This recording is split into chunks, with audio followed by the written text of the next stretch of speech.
This is Game Day exclusive on Talksport. Faker Others, Sam Matterface and former England captain Stuart Pearce with you for a tantalising match-up in the Premier League as third-placed Aston Villa host leaders Arsenal. Kick-off just under 10 minutes away. Over on Talksport 2 at 12:30, we have live commentary as Derby face Leicester. And there was a 12 o'clock kick-off in the Barclays WSL, and Olivia Smith has put Arsenal 1-0 up against Liverpool, scoring against her former side in the 16th minute. Oh, wow, I mean, look, that was right on cue, wasn't it? Why don't we focus on Aston Villa whilst singing along, shall we?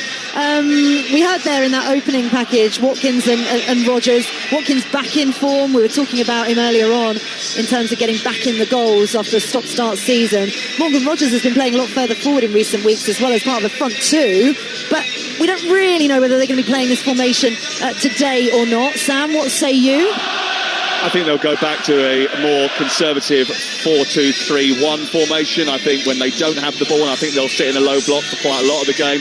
Kamara might drop in as an extra central defender, and Tielemans will go further deeper alongside Onana. They might even look as if at times they're a 5-4-1 when they're out of possession. But when they've got the ball, Tielemans will try and utilise it in that number 10 position very quickly to release Rodgers or Watkins sharply in behind. That's a shame. I felt like we were getting a bit of a 4-4-2 trend coming back in. Bit old-fashioned, Stu. To be fair, these players will do what comes naturally to them. You know, Rodgers will want to come inside a little bit and expose the space in there. McGinn, not a natural wide player, so he'll tuck in slightly, you would suspect. They'll look for the overload in that central area if they can and spring from there. I mentioned earlier on, you know, we follow England home and away, don't we? And Morgan Rodgers' form for England has been absolutely superb, but in recent weeks perhaps reflective of Villa's form in many ways. A slow, subdued start, similar to our qualifying campaign for the World Cup, but really picked up, and Aston Villa have picked up over the last 8-9 games. Well, that is an understatement. You know, from when you look at the start, no win in 5 games to start the season.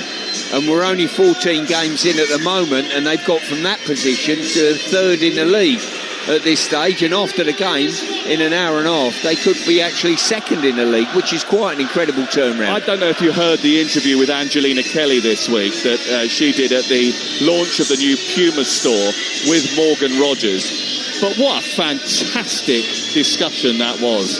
It gave us real insight, not only into the mindset of the man who wants to make an impact for Villa, but he talked so much about the England situation as well, his relationship with Bellingham, and how that competition for places for the number 10 position is coming along. Yeah, it is fascinating. They are good friends, even though they're pitted against each other in many ways, and it's just exciting for England, that's for sure.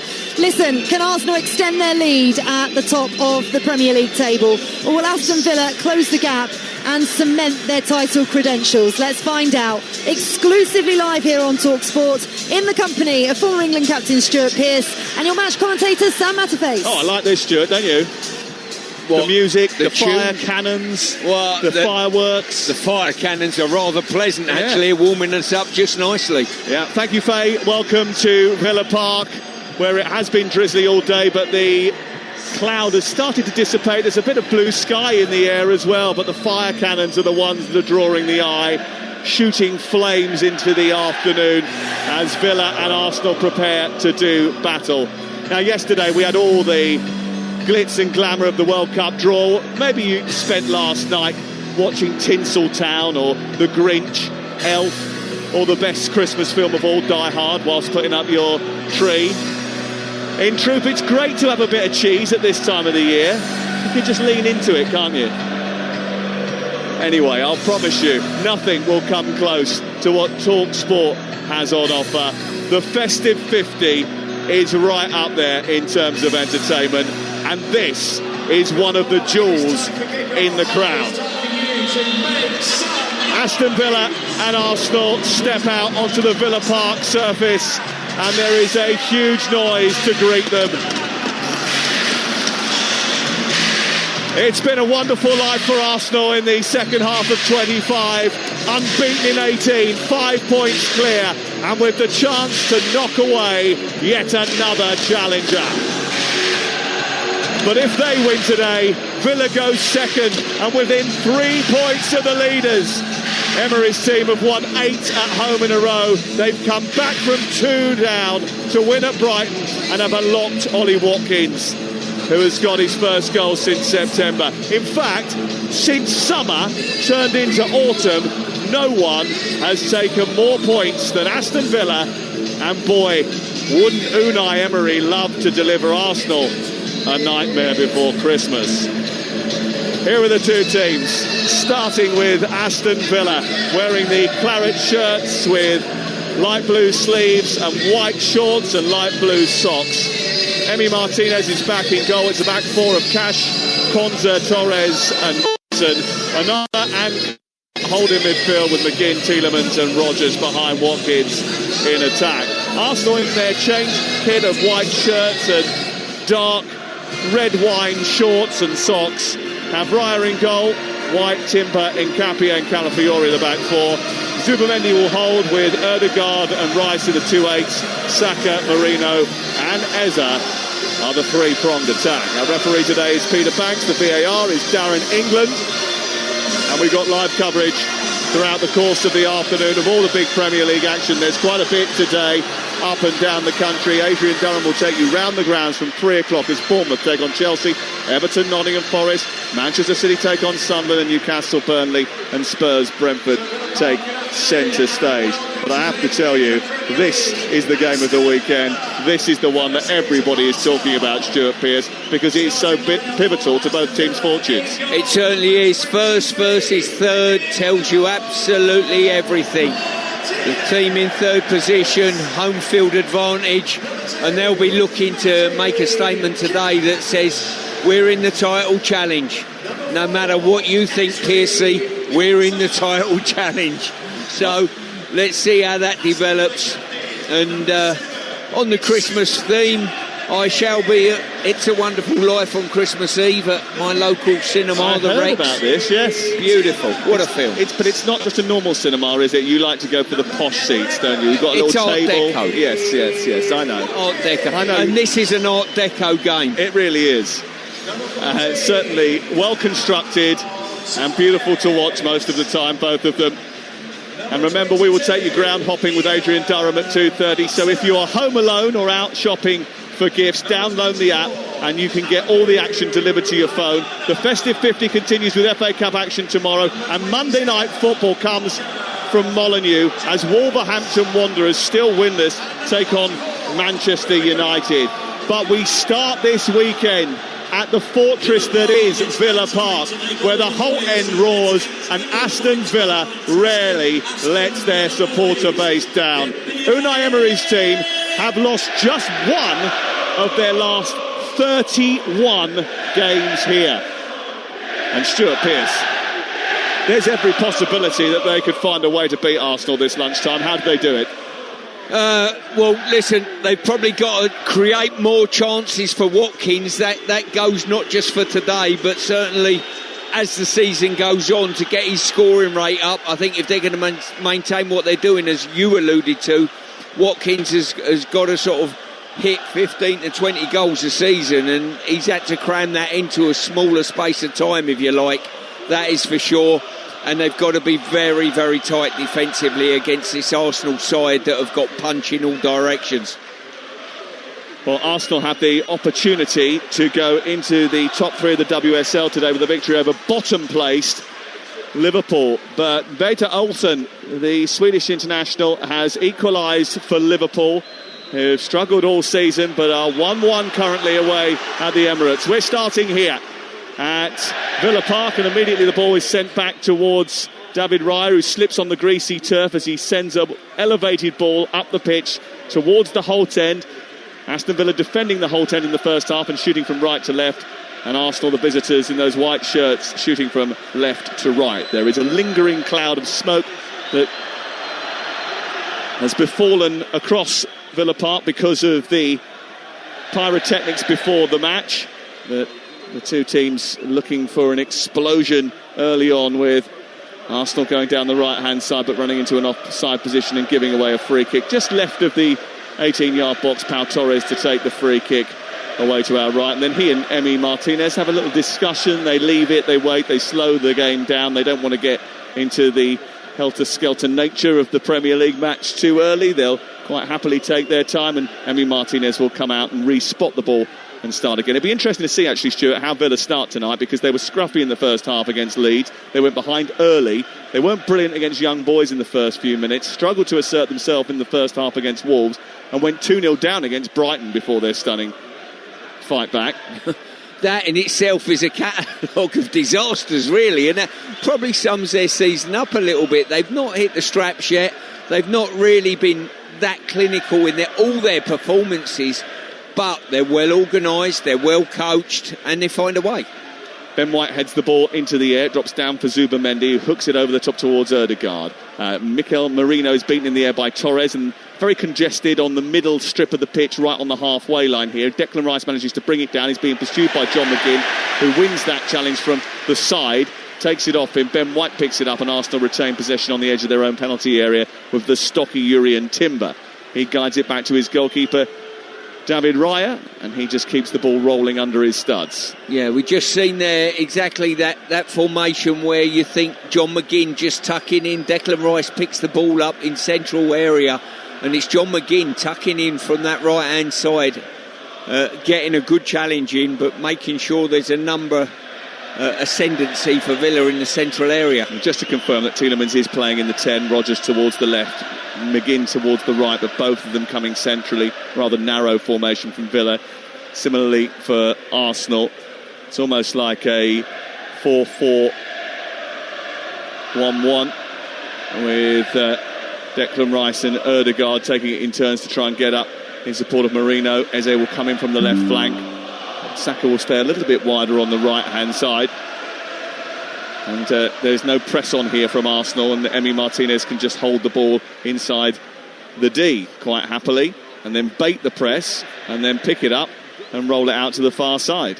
Well, I've never seen anything like it in free play, I don't think. You know, for the home team, trying to get a tempo to the game, Martinez just sat on the ball on the edge of the box and just did not even look to play forward. Yeah, I've seen it a few times, to be honest with you. Here is Martson on this near touchline. Goes out of play. Yeah, there isn't a lot of urgency to get things going, is there, from Aston Villa? That's a couple of times now they've just tried to almost take the sting out of the game before the game has even started to sting. Yeah, and they're the home team. And listen, it's the Arsenal fans that are singing at the moment, and all the Villa fans are quiet. But I always think as a player, you've got to set the tempo to get people singing. Kamara nabs it, edge of his own penalty area, then goes backwards rather than forwards into Ezri Konsa. Out wide it goes into the right full-back position where Matty Cash elevates the ball high, swirls it down the touchline, looking for the run of John McGinn. He's out-muscled by Riccardo Calafiori. He takes the ball down and then just shuffles it back into the path of Declan Rice. And then it goes all the way back towards the 18-yard box, and Raya under a bit of pressure, and Rodgers just comes running behind Timber and almost nabs it, but Arsenal deal with the ball very well, get it out the other side through Nkapie, and then on to Declan Rice in the left full-back position. It remains 0-0. You're listening to Talksport on this Saturday lunchtime. We're at Villa Park.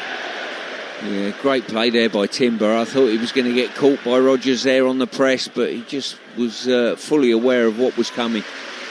Floodlights are on here today, despite the fact that not necessary at this moment in time, but such is the weather in this part of the country when I was told. There's a bit of a mistake here by Pau Torres, who's trying to shield the ball from Bukayo Saka. Saka was putting him under real pressure this time, and the ball is now deflected into the right corner of the field, and Saka can't stop it from going out for a goal kick away to our right after it came off the back of Ben White after the attempted clearance from Ian Martson. But Pau Torres just experienced a bit of pressure from behind from Bukayo Saka that he wasn't quite expecting. 5 minutes gone, 0-0, not much incident so far. Arsenal did expend a lot of energy in the game with Brentford, and Mikel Arteta was pretty vocal about the arduous schedule that has seen one or two of their key performers struggles with injuries and niggles. Flicked by Watkins to release Rodgers. Rodgers then gets the return because it cannoned off Timber and into his path. Boubacar Kamara, who will be the deepest lying of the midfield players, guides it back to Pau Torres. There's a bit of space here for Morgan Rodgers, who could set Watkins away, waited instead and gives it to Tielemans. Tielemans tried to poke it, but it was engaged by Nkapie. That did enough to send the ball back to the edge of the area, and then Raya, having to deal with it, almost takes it into his own goal before clearing into touch over on the far side because he was under pressure from Tielemans. Quick throw down the right side. Tielemans picks it up. He was in an offside position, but you can't be offside from a throw. Across comes Nkapie, puts it down to be another throw-in down by the corner flag. 0-0. Yeah, the Villa performance at the moment is almost like a bullfighter, isn't it? You know, they're sort of nice and slow, waving the red flag at the back end of it, enticing Arsenal on. And then when Arsenal sort of come out like the bull charging the matador, they try to bump it through quickly. Yeah, it's the bait and switch, isn't it? You know, it is. Yeah. And good positional play there by Rodgers. Just found himself tucked in a little bit, finds a little bit of space. That's what makes him such an effective player. 6.5 minutes gone. It's 0-0. This is Talksport. Throw in over on the far touchline in front of the Arsenal supporters that have made the journey up the M1 and M6 today. Long throw by Cash into the near post. It's a bit of a wrestling match inside the area involving Onana. It drops for Pau Torres. He then gets it. His attempted cross deflected away by Nkapie. Rice turns it towards the halfway line, and it goes up to the midpoint of the Aston Villa half, where it's tidied up by Ezri Konsa. Back into Kamara, who's dropped very deep again. Back into Martson, who sends it all the way to Emi Martinez. 8 wins in 9 in the Premier League. It re-established Aston Villa as Champions League contenders. Unai Emery has his eyes on all sorts of things, though. The Europa League, testing the boys at the top of the table. He's never satisfied, but he doesn't like the talk of the title. He's written in his programme notes today that he's been asked about it in the last few days. He says, words of the title race are empty until April or May. We are only just starting in December. These are headlines that I dislike, he says. Well, Cardiff certainly don't dislike this. Another goal from Salek.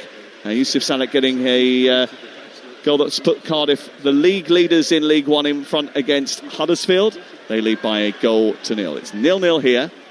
And Leicester are 1-0 up away at Derby. And Derby have been in good form. They've won 6 of their last 8 in the Championship. And Martí Cifuentes certainly needs some sort of result for the Foxes. It's over on Talksport 2. Throw in on the near touchline for Martson. It's interesting. Every time the ball goes back to Martinez, the goalie, it's as though he's got to slow things right down just to give the team a chance to get into their set start positions. It's as though they've been coached all week and said, this is where we start every time the goalie gets it, and everyone has to get to their base, if you like, before they get going. He's got it again inside his penalty area. This time he kicks it a little bit swifter towards Rodgers, who gives it away. And now Ødegaard's got it on the edge of the D. A left-footed strike saved down low by Martinez.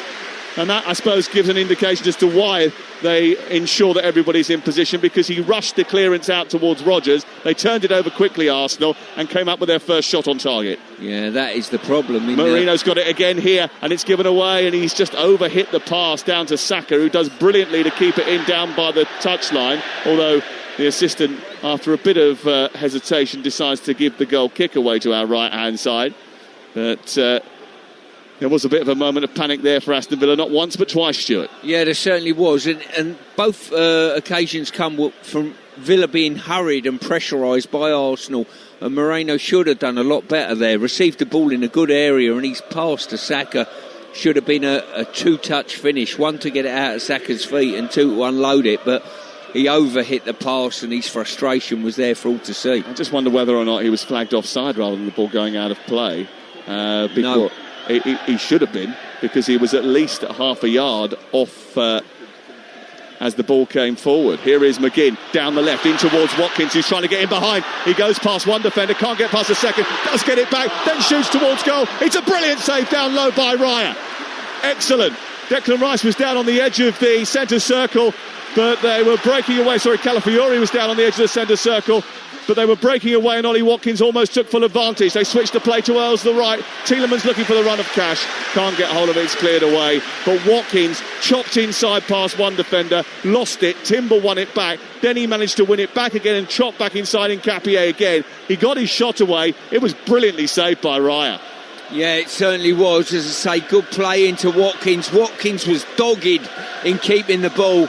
And I tell you what, some might say poor miss by Watkins. I would put that down as a very good save at close range down to his left-hand side. And once again, it come from Arsenal. Were quite happy to go for 1 1-on-1, 2-on-2, 3-on-3. And if you knock one over, all of a sudden you've got an opportunity at their goal. I thought he did brilliantly to get himself into the shooting position, Ollie Watkins. Yeah, and I think the goalie read it, actually. I think he took a gamble and read it was going to his left-hand side, and the gamble paid off. He scored twice in midweek. Ollie Watkins, his first goal since September, 1 goal in 21 before that.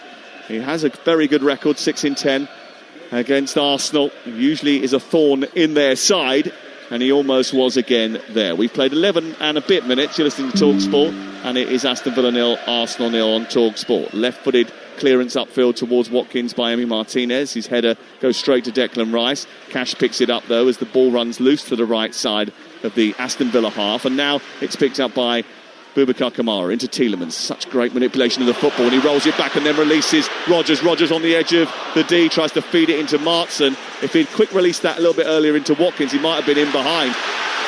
Aston Villa just starting to pick through some gaps in the Arsenal midfield here, and Tielemans is at the heart of it. He's such a beautiful player to watch. Onana on halfway in the centre circle, looking forward for Kamara. Kamara trying to shrug off Marino. He does that and then takes on Saka. A lovely touch around the corner by Tielemans again to release Rodgers, who thought he was fouled. The referee said no. It's turned over, and now Arsenal escape on the counter-attack at rapid pace with the galloping Saka down the right side into a central area looking for Marino. Back out to Saka wide right. He's going to try and take on Martson. He's been backed up by Ben White here, who we haven't seen much of as an attacking force. We certainly did in midweek. Ødegaard then runs laterally right in the middle of the Aston Villa half towards the far left, and now it's Riccardo Calafiori. Arsenal popping the ball around nicely. 0-0 the score. 13 minutes gone. Norwich have taken the lead away at Watford. They lead by a goal to 0. Remember, they've got a new manager. Just Chardon scoring for Norwich, but it's Philippe Clement now in the dugout for the Canaries. Here on the right-hand side, the ball is with Saka. Saka approaching Rodgers, gets it onto his left foot, delivers across towards the far post, but he's overhit that, and that drifts behind into the whole 10 and goes out for a goal. Kick away to our right-hand side. You're listening to Aston Villa 0, Arsenal 0 on Talksport with Sky Sports, and don't forget that with now you can stream all the Sky Sports action flexibly, like Leeds versus Liverpool, live today. Search Now Sports. I don't know whether it's that numbers superiority in the middle of the pitch. We're talking about Rodgers tucking in and McGinn tucking in slightly. But I tell you what's impressed me with Villa, Sam, their ability to get on the ball and thread a pass through the midfield. Oh, yeah. And the receiving skills on the other side. Absolutely brilliant. Yeah, Tielemans at the heart of it as well, and he's just picking up a little position between the sort of midfielders and the defence, which is allowing Aston Villa to get hold of the ball. But Arsenal have turned it over again, and Ødegaard is now leading the charge forward. He gets them up over the halfway line. White has gone down the outside this time, but Saka has gone centrally. There's a bit of space for Saka to get a shot away, and he drives it towards the far corner. Stopped by Martinez. Ødegaard reacts. He's inside the area down the right side of the 6-yard box. He tries to turn it back to White, who crossed it to the far post, and the header from Saka is over the bar. What a chance. Offside flag went up anyway, but two good chances for Arsenal there. The first from Saka.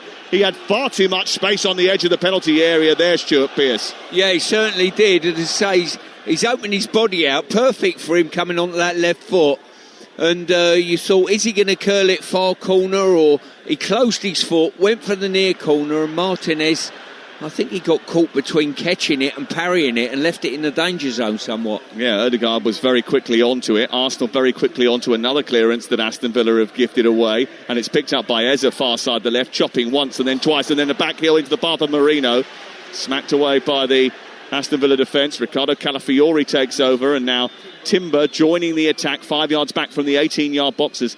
Aston Villa have to just back off a little bit here because Arsenal are on the attack and in the ascendancy for a moment. There's a collision right on the edge of the box. Watkins on Saka. The ball has run loose. Saka is slowly getting back to his feet. No foul given. Peter Banks shaking his head, and the Aston Villa supporters not happy about how easily Saka went down. Peter Banks has been superb, actually. He's let the game roll. A few challenges that you thought might be great areas. He's been very, very consistent, and it adds to the betterment of the game. Live on Talksport 2, Leicester now 2-0 up away at Pride Park, and Bobby De Cordova-Reid and Oliver Skipp have scored the goals for Martí Cifuentes today.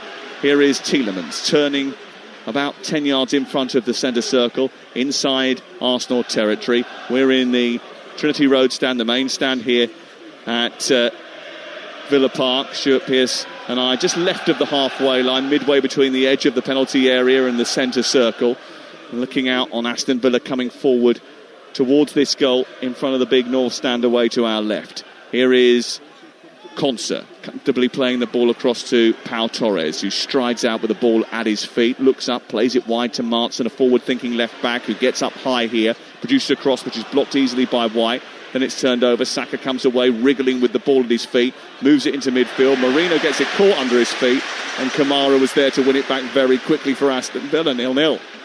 Yeah, you got a feeling, we spoke before the game whether this would be a tight game, low scoring or a high scoring. The one thing that it will do, it will be low scoring, but that's because of the quality of both goalkeepers, I think. The chances are being created, Sam. Here is Odegaard spreading the play to the right. A chance to break for Saka now. He's got Pau Torres in front of him backing off. He comes in on his left foot, tries to drive the ball into the penalty area. Torres holds him up. Saka's still snapping at his heels. It's put away by Pau Torres. I think that's going to be a corner. No. He's given a goal kick, and Odegaard is almost on his knees begging Peter Banks to change his mind. He can't quite believe that this didn't go out for a corner. And it should have done. Yeah, there's an irate Alan Partridge type manager down there who's a little bit frustrated that Pau Torres didn't play it to his goalkeeper and deal with the danger rather than dawdle on the ball. Alan Partridge type manager. Unai Emery, are you comparing him to Alan Partridge? Well, some do. Do you? Yeah, I'm just a conduit for the general public. Sounds like you've let us into an inside secret of what people talk about in football circles there, Stuart. Ball cleared away. Actually, do you know what? I know he got annoyed with Pau Torres there, but actually he likes him very much, Pau Torres. And he must like him very much, because if Pau Torres plays 6 more games through Unai Emery this season, he becomes the most used player in Unai Emery's history, overtaking the great Ever Banega. Well, to be fair, the only recommendation of whether a manager likes you or not is if you're in 1 to 11. End of. Well, that's it. He's in the team every single week. And that's the whole point. Here is Tielemans sending it forward, looking for the run of Watkins, who's gone down the left channel. He's being chased by Nkapie, and he's just about kept it in. Or has he? No. Eddie Smart over on the far side says that he saw that ball go out of play. Well, he was the other side of the goal, looking down the line, and there were 2, maybe 3 players between him and the ball. We were in front of it. I mean, it did look as if it was about to go out of play, but I wasn't 100% sure. Were you? I thought it went out of play, but only just. But the trouble is, Watkins could have got there a lot earlier, but he's dawdling, looking over his shoulder to see where the pass is going, instead of securing the ball a little bit quicker, and that's what cost him those valuable seconds.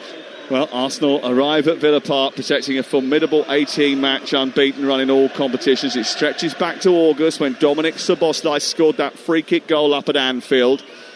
And it is the league's tightest defence. 7 goals conceded only this season by Arsenal against an attack which is started to come into a little bit of form.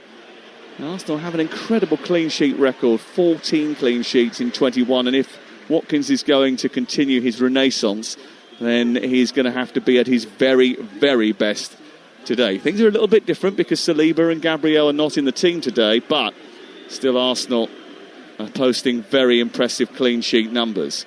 Here is Odegaard just wide of the centre circle. He plays the ball to the left, looking for Nkapie. It's now with Declan Rice, who's just dropped into the centre circle a little bit deeper than that advanced high 8 left that he's been playing in recent weeks. He's just almost gone alongside Urian Timber to allow Nkapie to move further out towards the left-hand side. There's so much rotation in that Arsenal team. If you look at the way that they play, look where Calafiore is now. He's the furthest forward. He's like the centre forward in the team. And that sort of movement and rotation of bodies often can outfox opponents, I think. Here's Nkapie in the left full-back position. Charlton 0, Portsmouth 0 in the Championship, and that game's been interrupted. There's a pause in play there, is there? What's the problem there? We might find out in the next few minutes. It's amazing how sort of football clubs analyse every detail of a season at the end of the year. I'd love to say to the medical staff, Calafiori's onside here, and he's breaking the line and gone down the left, and he's picked it up and turned it back into Eze. Eze is now wandering into the penalty area, going down the side, being trapped by Boubacar Kamara. Kamara is stalking him inch for inch, driving him wide of the penalty box. Comes back into the central midfield, and Odegaard, who tries to play it wide to White and then on to Saka as they switch the angle of the attack. Arsenal attacking the whole 10 now, looking to supplement. Saka was White and then Odegaard and then Saka inside the area, across the face of goal to the back post. Eze taps it home, but the offside flag is up.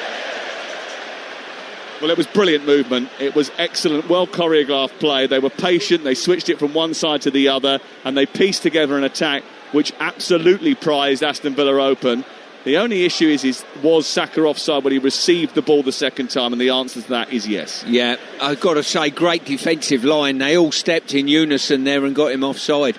But just going back to the point there, be interesting when the medical side analyse the season gone by. I don't see a Premier League match now without at least one player with their hands bandaged up. It's a nana in this game. Now, there's either been a massive spike in hand injuries in the Premier League, or it's a fashion accessory. Yeah, he's got his sort of the bottom of his hand wrapped up, like his thumb wrapped up, isn't he? Yeah, so I'm not talking about these wrist straps. I mean, there's a multitude of those on the pitch in front of us. But every time I go to a game... He's almost got a pair of fingerless gloves on, basically. That's what it looks exactly like. Exactly that. And it's every team. Interesting. The players have been taken off the pitch at Portsmouth Charlton at the Fratton Park after 15 minutes in the covered end lower stand, which is the away end. There is a medical emergency, and as a result of that, the game has been suspended. So it's 0-0. I think it was 13-14 minutes when the game came to an end, and they've taken the players off down at Fratton Park while that emergency is dealt with. Best wishes to everybody involved in that. 0-0 the score. Aston Villa against Arsenal back here at Villa Park. We've played 23 minutes now, so we're halfway through the first half, and winning certainly gives you momentum. Villa and Arsenal both clearly have that at the moment, and after a nightmare start where they sat in the bottom three, Villa have surged up the table by winning 8 of their last 9 league games, but there's no doubt that this poses the toughest of their most recent tests. They were particularly impressive against Manchester City, I thought, and they usually raise their game when the big teams come to town here at Villa Park, and I think that's in evidence by the fact that they never lose here. Here is Timber out towards the right, 1 defeat in 31 games at this stadium. Rodgers robs Saka, sends it away to Watkins. He's got no one in front of him and no help either, so he's running down a bit of a cul-de-sac here and has to hold on to the ball. He can't do that. He turns it over, gives it to Timber, and now Timber starts to motor forward. He finds Ben White. Saka wants it right side, a bit of room to run into, and he's being chased by Watkins. He gets beyond Watkins and runs into the penalty area, tries to take on Martson, and then Onana manages to clear it, and then Rodgers is dispossessed by Odegaard. Play on, says the referee. Odegaard sends it over to the far side. It's a bit physical from both teams, but the referee just getting on with it. You can have contact without consequence. Here is Zubimendi moving forward. Sends it to Timber, who's playing as a right centre-half today. Now Odegaard sends it round the corner looking for Saka. He was blocked off by Martson. And then there was a bit of physicality from Saka that the referee didn't like, and it's going to be a free kick. That ball from Odegaard, though, was a bit of a peach, wasn't it? Outside of the left boot, along the floor, trying to bend it behind the fullback. Yeah, I'll tell you what both teams have got. They've got players in their ranks that look after the ball brilliantly. You know, Tielemans, Rodgers, they don't give the ball away. They're safe havens for the football. And Odegaard, Rice, Zubimendi in the Arsenal ranks are exactly the same. Martson, who is encouraged to charge forward for Aston Villa, and he does that. He runs through a gap, then tries to go on the outside, and then gets involved with Yuri and Timber, who miskicked the ball actually, and then ended up helping it out of play, and it goes out for the first corner of the game, and that first corner is going to be an Aston Villa corner. I'll tell you what, when this game finishes, if it's refereed in the same manner from start to finish, Peter Banks needs a pat on the back. He can have your man of the match the way things are going. I am really enjoying the way he's refereeing this. Yeah. He's not nitpicking. He doesn't mean if you fall over on the floor it's a free kick all the time. He's letting it run, and it's been fair to both teams. Here is the corner kick to be taken by Matt Cash of Aston Villa. in front of the end away to our left-hand side. It's a congested penalty area. Raya is being held here, and the ball is eventually cleared by Declan Rice. And Raya is complaining to the official over on the far side that probably should have been a free kick, and I'll take his point on that. Ball headed down by Torres. The ball runs loose in midfield, and Declan Rice is going to pick it up. Eze, who manages to turn away from Ezri Konsa, then goes down rather cheaply and wins the free kick. Ezri Konsa not happy about that, and a free kick is given to Arsenal. It just takes the pressure off. Oh, there's a little bit of a spice between Konsa and Eze there, two England teammates. Yeah, I think there was a little tug of a shirt, so I certainly can condone that as a free kick. Well, so far, Aston Villa 0, Arsenal 0 on Talksport. Match stats are pretty interesting. Arsenal shaded possession. Only a handful of shots, just one shot from Aston Villa. That was on target from Ollie Watkins. It was saved down low to the goalkeeper's left. It was a good chance as well, but it was well saved by David Raya. And Arsenal have had 4 shots, 2 of them on target. They've dominated possession in the game so far. It remains 0-0 live on Talksport, and if you want to go and check out the latest odds, they're available at Betfair, the official betting partner of Talksport's Premier League coverage, where right now you can get Aston Villa to win at 7-2, Arsenal 11-10 on, and the draw is 2-1. That's all thanks to Betfair. Play in a different league this season with Safe Sub from Betfair. 18+. BeGambleAware.org. Now we're looking at Calafiori and Ben White playing as joint strikers at this moment in time in this formation rotation. Yep, because they just keep moving all the time. Those fullbacks do not play like conventional fullbacks. They will come up, join infield to try and overload the numbers. They will take the position of a striker. Calafiori is often doing that. Now White is doing that. Here is Saka.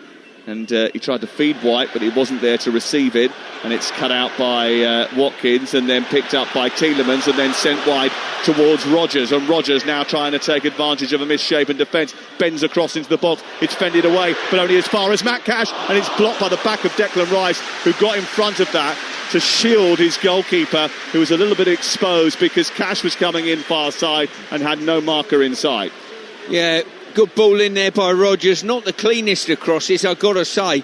But when it come in, because everyone's running back facing their own goal, it took a couple of skirmishes and it's ended up at Matty Cash on the far post, and Declan Rice made up great ground and extended his body and took it in the back.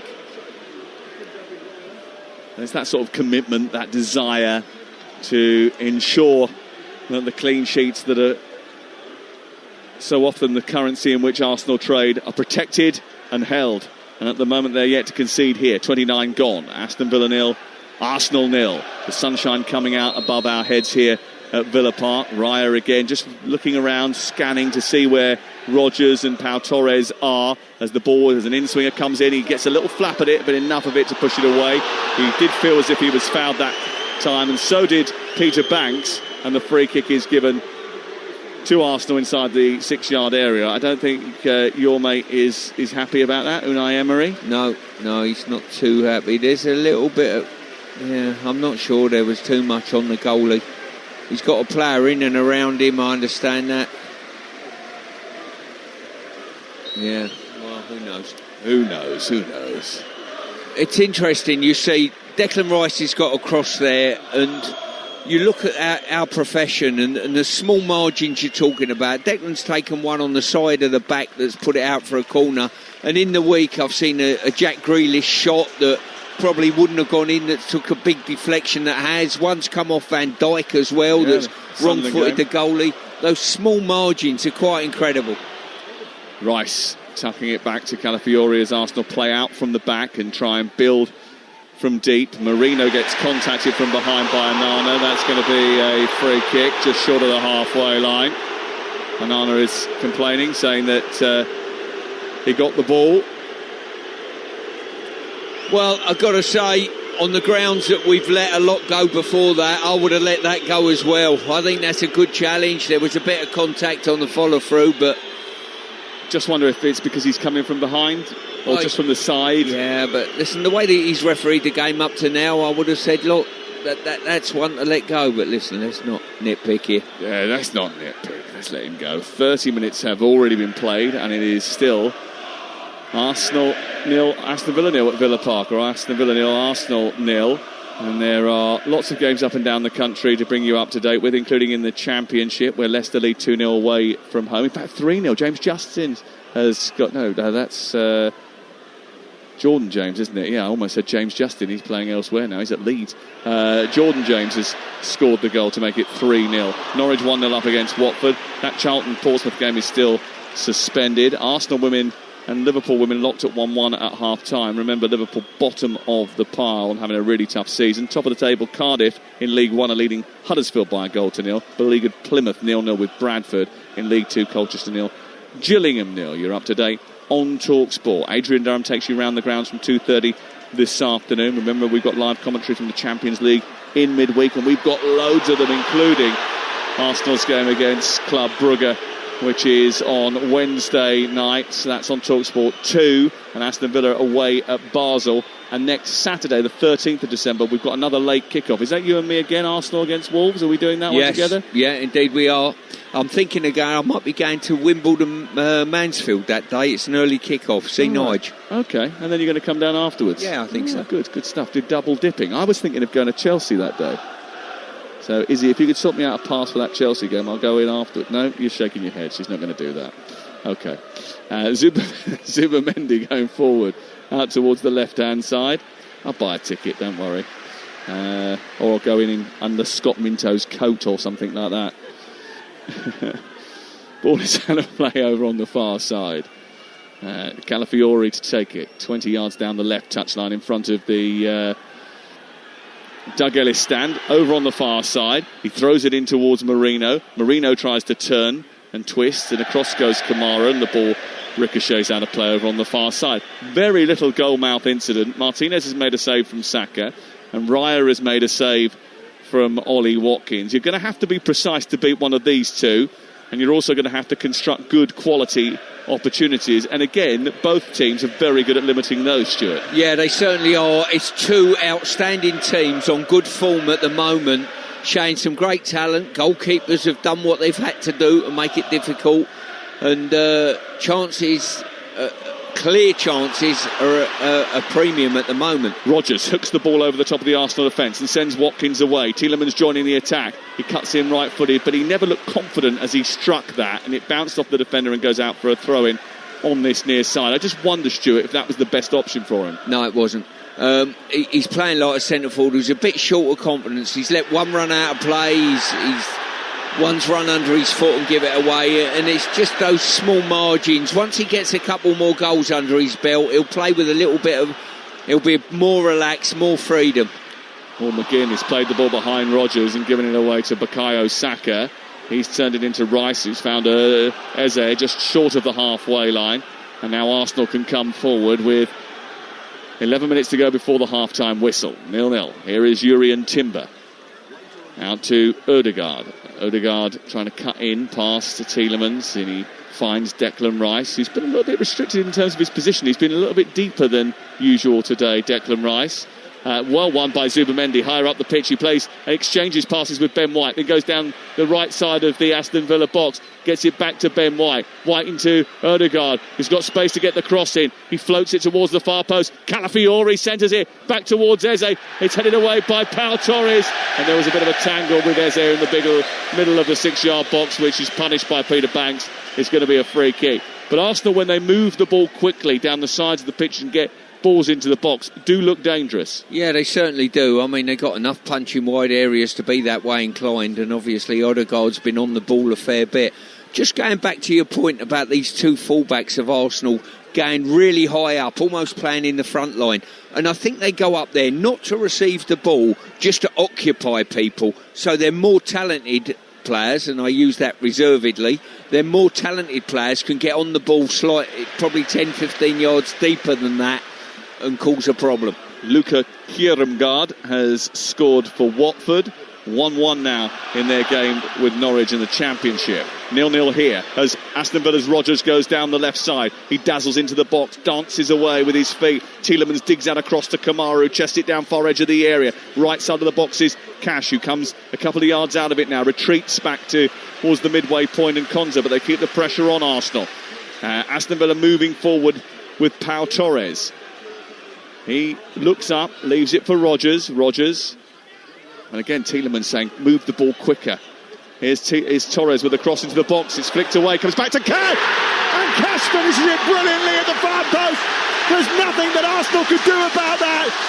Ball in by Torres, flicked on by Watkins. It's snuck to the far post. No one spotted Matty Cash, who in a flash makes it 1-0 to Aston Villa. It was a brilliant finish by Matt Cash, whose goal-scoring output has certainly increased. Aston Villa's has too, and they lead by a goal to 0. Well, on that attack, Villa managed to pen Arsenal back in. Every player of Arsenal was defending deep in the last 30 metres, if you like. But they were patient, Villa. They worked it out on the left-hand side. And when they put the ball into the box, I think it was Eza who just took his eye off Matty Cash at the far post there. He's in a good slot at the moment, Eza. I'm just watching the replay, and he's just switched off. And I've got to say, not an easy finish from there. It was almost, I'm going to give it everything I've got and see where we go. And it was a great finish through Raya's legs. But Eza will be disappointed with his defensive participation. Yeah, it was just get something on that, get as much on it as possible, wasn't it, as it came flashing through, because I don't think he was expecting it either. He took a little deflection. I don't think it was Watkins, actually. It came off a defender that sent it through to Matt Cash at the far post. He reacted better than everybody else, and as a result, Aston Villa lead at home by a goal to 0, and Arsenal have got to come from behind, Stuart. Yeah, they certainly have, and you know, going into the game, the narrative that we're talking about is Villa are not playing that well, they're getting results. I'll tell you what, I think they played well today, to be quite honest with you. Yeah, they played really well today so far. And I think, you know, they didn't start the game particularly well in the match against Brighton, but they came back and played well in that match. And, you know, Unai Emery is certainly deserving of a lot of praise for turning this team around from where they started the season to where they are now. And at the junction that we're at this moment, looking at the table, as it stands, at this moment, they are 3 points behind Arsenal. So what you're saying, as it stands right now, at this moment, the here and now, is that what you're saying? They're in the title race. Here it's Watkins trying to nudge the ball forward, but he loses out to Nkapie, who clips it into the air. Remember, Arsenal have been behind in away games before. They were at Newcastle and came back and managed to win the match. Oh, that was great from Tielemans, who handed off Calafiori. He found John McGinn. His ball can't find Rodgers. It's given all the way back to Raya, who under pressure from McGinn manages to clear. Saka takes it in, but he's got Watson behind him. There's a bit of intensity now about Aston Villa, and the crowd are certainly up. Here's Rodgers down the left, looking to take on White. He plays it against Ben White, and it goes out for a corner kick on this near side. It's 1-0 to Aston Villa. Yeah. If there's one thing we do well on Talksport, we identify a timeline, don't we? Yes, absolutely. But once again, great play by Villa. You know, manipulated the ball really well.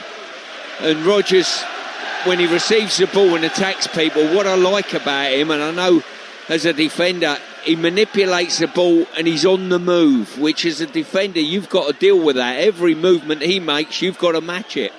Cash to take the corner, the goal scorer on this near side. He's had a good goal scoring season. He's got 3 for Aston Villa, but he's also scored for Poland a couple of times. He got 1 in each of their September qualifiers for Poland. Here is his right-footed ball in towards the near post. Good header away by Mikel Merino, who gets thumped as he manages to head the ball clear. He got a bit of a dead leg, I think, there. And the ball goes up towards the halfway line, but it was a very powerful header from the Spaniard. Yeah, clashed with one of his own teammates in the box there, but a good defensive header all the same. Aston Villa lead by a goal to 0 against Arsenal on Talksport with Enterprise Rent-A-Car, whatever it is. They're here for it. Ball sent forward. Down the inside left as Villa look at it. Rice blocking off Cash and just nudging him off the ball. The ball goes out for a goal kick, and Stuart Pearce rather enjoyed that show of physicality. It's just Declan Rice. You almost have to... He's such a supreme player at the moment. I enjoy watching him play, and you just know that he's so confident in control of every situation and contact he has with the ball. Timber. I wonder what his reaction was to the World Cup draw. England drawing Croatia and Panama and Ghana in the World Cup 2026. Their first game. The schedule, by the way, for the World Cup is going to be announced at 5 o'clock today. Alex Crook will be on our Game Day Live programme with Adrian Durham, and then a little bit more detail will be furnished just around about 5:30, where he'll join Jamie O'Hara and Jason Cundy, and they will talk through all of the sort of discussions about where the games actually are. I mean, England's first game is either going to be in Dallas, which has got a 95,000-seater stadium, or it's going to be in Toronto, which is a 45,000-seater stadium. Initially, I thought for TV purposes they might keep that in Toronto, but Faye and I were discussing it this morning, and we thought, well, hold on a second, 95,000. Will FIFA turn that down? We'll see.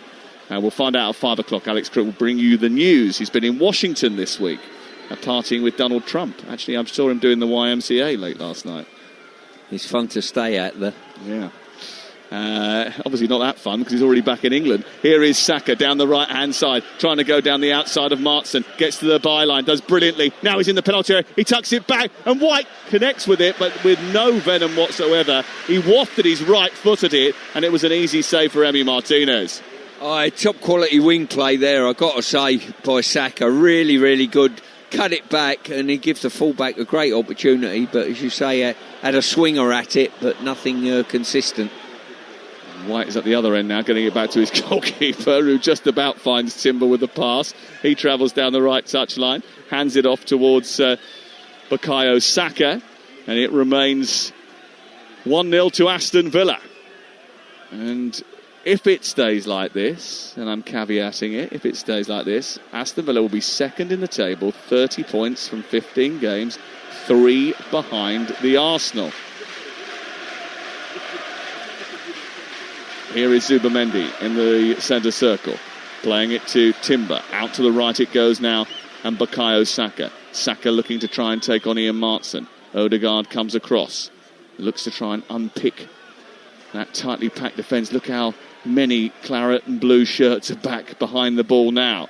Calafiori takes over in the sunshine over on the far side in front of the Douglas stand. Marino drops and then gives it to Eze, and then goes careering into the box, waiting for the ball to come in. It's towards the far post. Saka goes up there with Martson. There's a little flick away by the Dutchman. Rodgers will pick it up and try and take it clear. He sends it down the left side, but it's going to be Yuri and Timber who wins it back, and all of a sudden Arsenal just trying to turn the screw a little bit as we go into the last minute of the first half here. Yeah, important few minutes for Villa, making sure they retain this clean sheet if they possibly can. But Arsenal are probing, they're moving.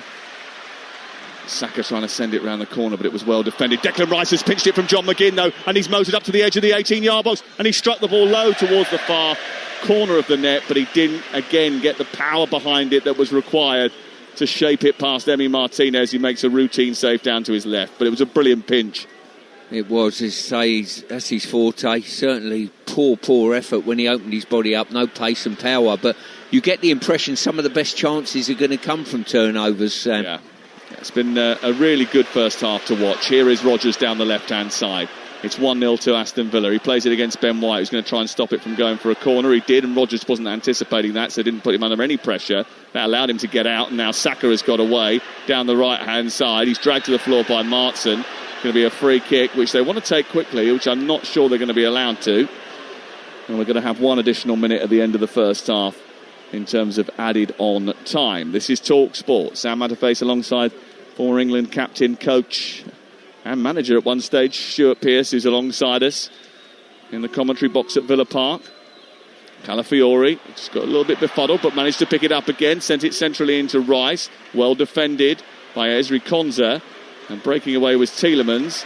Zubimendi didn't get there. It's swept out to the far touchline, and now Watkins is escaping away. His first touch wasn't great. It's taken him wide of the penalty area. He comes back in now, faces up in Capier, then sends it through the 18-yard box, but it was to no one in particular. It was a hopeful ball in, which was easily tidied up by Martin Ødegaard. Yeah, he's just losing that magic ingredient at the moment, Ollie Watkins. You almost feel for him, you know. They didn't show a great deal of confidence receiving the ball and driving with it. Good turnover of possession again. Tielemans nipping it away from Ødegaard. And then on the halfway line, it has been a little bit like that, you know, those good quality players just jibbing in at the right time and taking the ball off of their opponents, and neither really have been able to get into full flow today. But when it has happened on occasion, chances have been created. Arsenal have had a couple, which maybe they should have done better with. Certainly Aston Villa have taken the one that's come their way up until this point, after Watkins did miss one in the first few minutes of the game. 1-0 to Aston Villa. 2-1 to Norwich away from home. And they've taken the lead down at Vicarage Road. Here is Rodgers weaving between two white shirts and a third. Lovely turn. He's on the 6-yard box trying to poke it through. And then across comes McGinn, who dives in with a bit of pressure on the goalkeeper. And that's the last act of what has been a very good first half from both teams. Measured, composed, very tactical, very energetic, not exactly helter-skelter, but certainly chances at both ends. Maybe the goal-scoring opportunities have been few and far between, but Villa are on course for 9 home wins in a row and closer to realising Unai Emery's dream of heading back to the Champions League, and maybe, just maybe, although he doesn't want you to talk about it, igniting a challenge for something even more intriguing. Arsenal behind to a Matt Cash goal. Half-time, Aston Villa 1, Arsenal 0. Well, that was such an intriguing 45 minutes of football, Stu. I thoroughly enjoyed it. Low scoring as you thought it might be, but plenty of opportunities actually from both sides. Some brilliant goalkeeping, some questionable goalkeeping at the same time. But what did you make of it? Well, it's one of these games where someone could view it and say, I didn't really like the game, both teams cancelling each other out. I've absolutely, like you, loved it. It's been two top quality teams that are picking and probing and cancelling each other out and pressing really well against each other. I'm really enjoying the game. I think Villa have played really well, threading the ball through the midfield zones and getting on the ball. Rodgers being the recipient of a lot of things, and when he's received the ball out wide, I'm looking at Ben White's body language and I'm thinking, he's got you, you know what I mean? He really has.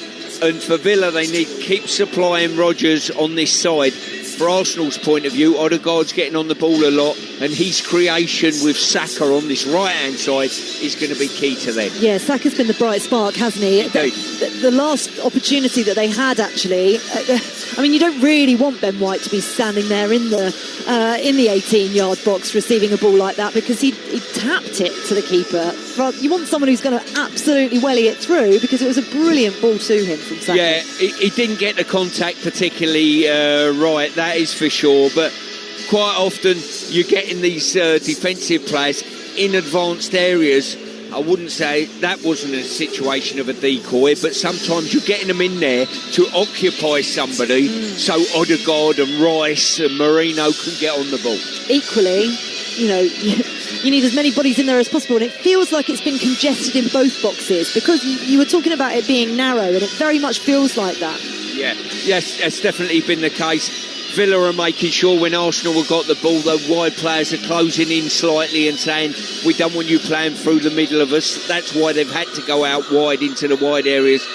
But whenever you're looking, you look at Arsenal's bench, and the key in this second half could be when they could reach to the bench and there's game changers on the bench who can come and get them a goal.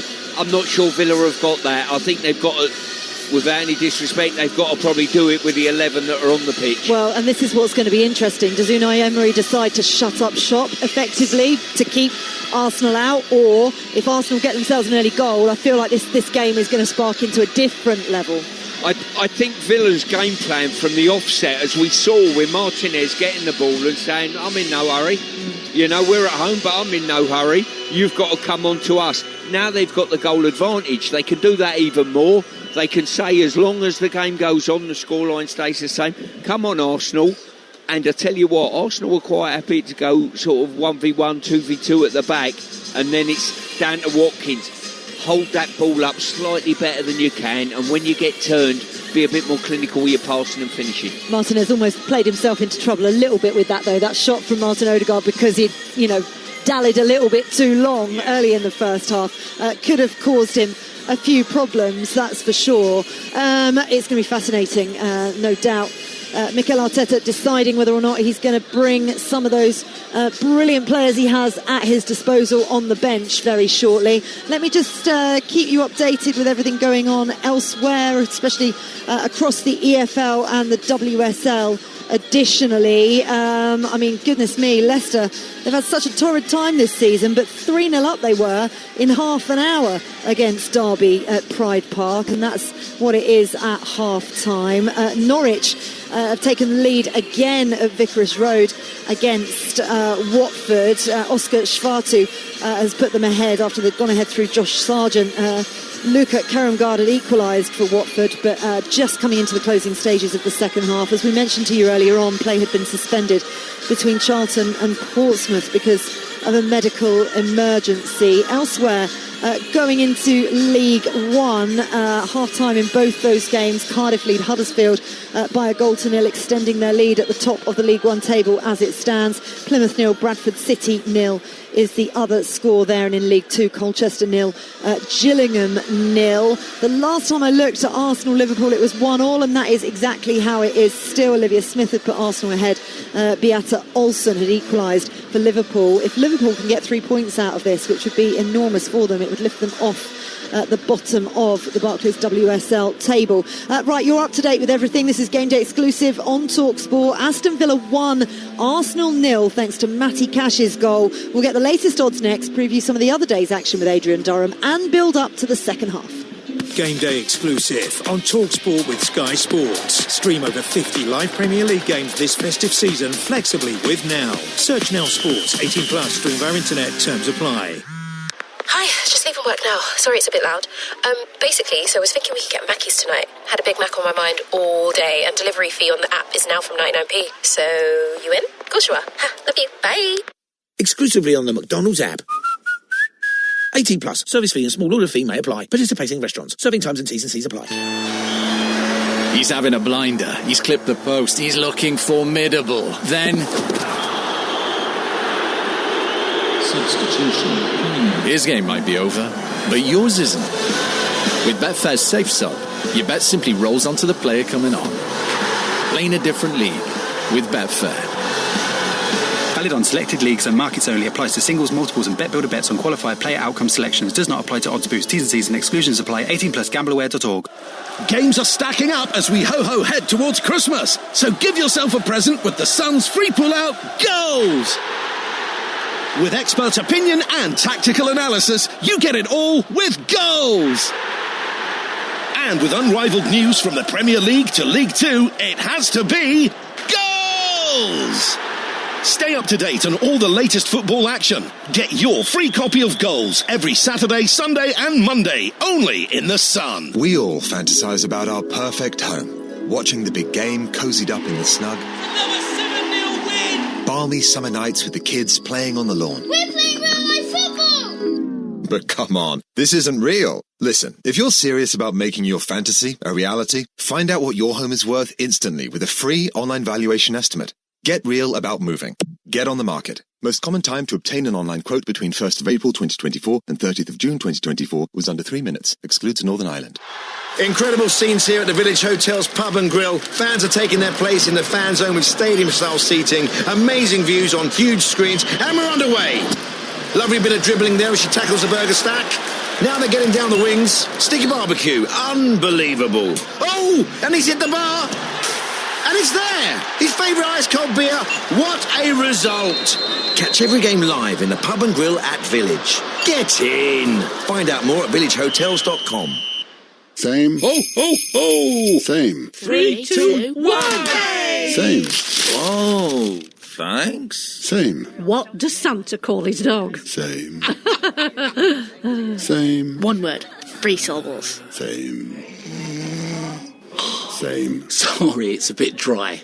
New plates. Ooh. Treat your table to something different this Christmas. Visit your local IKEA now. IKEA, the wonderful everyday. It's another day at Screwfix, and Mo Farah is learning the ropes. So, Mo, with Click and Collect, we get orders ready fast. So customers are out of here and back to their jobs in as little as 1 minute. What are you doing? Deep lunges. It's my warm-up. I need to be in peak condition for when orders come in. Love that intensity, Mo. Laser focused. You might even have what it takes to beat my PB one day. Back in the Mo. Click and collect in as little as 1 minute. Screwfix. No stopping you. Game day exclusive on Talksport with Enterprise Rent-A-Car. Whatever it is, we're here for it. It's a very merry Monday night of Premier League football on Talksport. Witness the wonderment of Wolves versus Manchester United. Cork-popping build-up from 7. Sparkling live commentary from 8. Marvellous Monday night festive 50 football live on Talksport. Please listen responsibly. This is Game Day exclusive on Talksport. Faker Others with you from Villa Park, with Aston Villa ahead against Premier League leaders Arsenal. Matt Cash's volley has Unai Emery's side in the box seat. Second half is coming up very, very shortly, so let's see what that's done to the odds and get the latest from Betfair, the official betting partner of Talksport's Premier League coverage. Odds update on Talksport with Betfair. 18+, gambleaware.org. Joe Dyer is back with us from Betfair. How's it looking, Joe? This wasn't necessarily what we thought would be the case. No, indeed. Villa were the outsiders before we started, but they are not now. We said before the game that this was going to be a really big test for Arsenal, and I guess we're going to see what they're made of for the second 45. Looking at the current match odds, Villa are odds on 5-6. They went off at 3-1. Arsenal 7-2. Remember, we need that for the Talksport treble to come in. They went off 4-5 favourites, and the draw is 2-1. So just have a quick look at what the second half may bring and what the odds tell us. Looking at the goals markets, we obviously need goals if Arsenal are going to go on and win this. It's 11-10 that it's over 2.5. And the good news, I suppose, for Gunners fans is that both teams to score, obviously we need that Arsenal goal for that to click, is pretty heavily odds on at 4-9. So the Betfair markets suggest Arsenal will score. They're not so sure they're going to go on and win. OK, brilliant stuff. Thank you very much, Joe. That odds update, all thanks to Betfair, returns accurate as of 10 minutes ago. For verification, see betfair.com. Over 18s only. Conditions apply. Go to gambleaware.org. Odds update on Talksport with Betfair. 18+, gambleaware.org. Now, following us at 2:30, Adrian Durham is going to be taking you around the grounds with all the goals as they go in the Premier League and the EFL. And he's going to be based at the Etihad for Manchester City against Sunderland, which is where we find him right now. Afternoon, Aid. Afternoon, yeah. 2 of the top 6 here at the Etihad. Really looking forward to it. I mean, Sunderland do what they do, and they do it very, very well. And Man City struggled to beat Leeds last weekend here. So if they play anything like that, Sunderland could take full advantage. It's going to be a fascinating one. But stays like it is at your game, and what's a story developing there? And if Man City win, they go 2 points behind Arsenal. I was going to say, I bet you're watching this with great interest and rubbing your hands with glee a little bit. Listen, we know how dangerous Sunderland can be after they took a point at Anfield in midweek. Could they cause a bit of an upset? I think they can. I mean, they've got players who can do that. They went to Chelsea and won, so I think they can. It's whether Manchester City allow them to. The key stat is Erling Haaland hasn't scored in his last 2 games at the Etihad, so it's a real drought for him.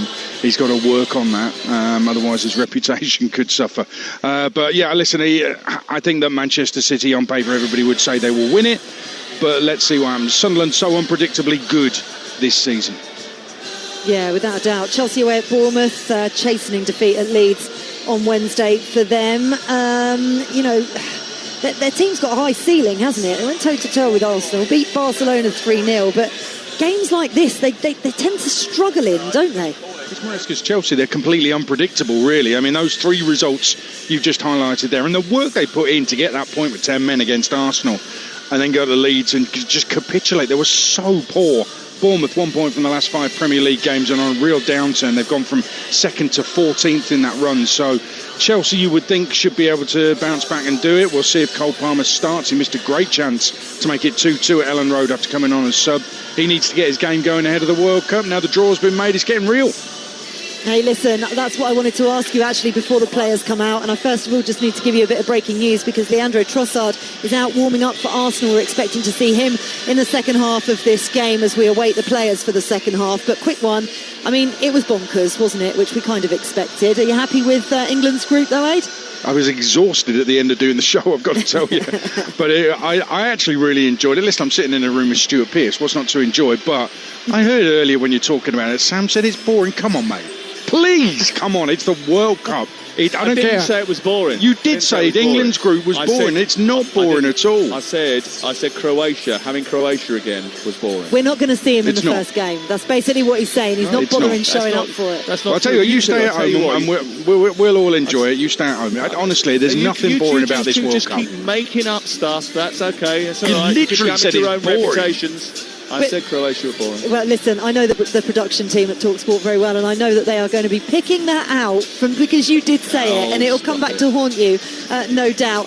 The Arsenal players are out way before the Aston Villa players have made themselves known to the home crowd right now. They're in a huddle over on the right-hand side. We are expecting 2 changes, in fact. Eberici Eze is going to be coming off of Victor. Gyökeres is coming on, and Mikel Merino coming off for Leandro Trossard. But Sam Matterface, our match commentator here on Talksport, will give you all the implications of that as the Aston Villa players make their way out onto the pitch. Second half, live and exclusive here on Talksport. Sit back and enjoy it in the company of former England captain Stuart Pearce alongside Sam Matterface. Well, it's double change, and it's Eze and Merino off, and Trossard and Gyökeres on, and Stuart Pearce. I mean, I think that is quite a bold turn of events from Mikel Arteta. He's wasting no time at all in making those changes, and he's standing at this moment on the sideline talking to both of them with his arms across both their shoulders, giving them specific instructions. Well, I think it's an indicator of Arsenal's squad nowadays and the depth of it.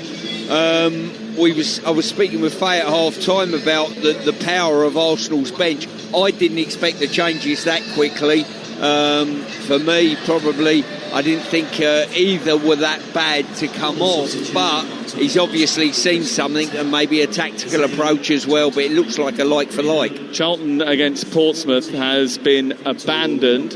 I think it was Portsmouth-Charlton, wasn't it? Or either way, Charlton-Portsmouth is abandoned down at the Valley, and as a result of that medical emergency that took place in the first half, Arsenal now trying to get into a huddle away to our right to come up with a way of getting back into this game, and Aston Villa shooting from left to right will get us off and underway at the start of the second 45, shooting towards that magnificent Holt end away to our right hand side.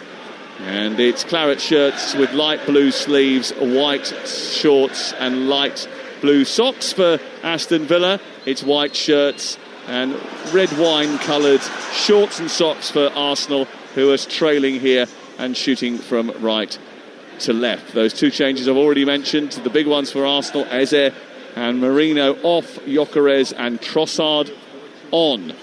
Ball forward by Trossard, who's trying to make an immediate impact. Gyökeres tries to get in front of Cash, and it comes back to Trossard on this near side. Stuart Pearce, you spotted a handball, did you? No, I've just spotted another hand injury. Yes. Gyökeres comes on with his hand bandaged up. It's epidemic proportions. Someone sent me a message at half-time, actually, who said that they'd spotted it at the end of last season and had started tweeting about it.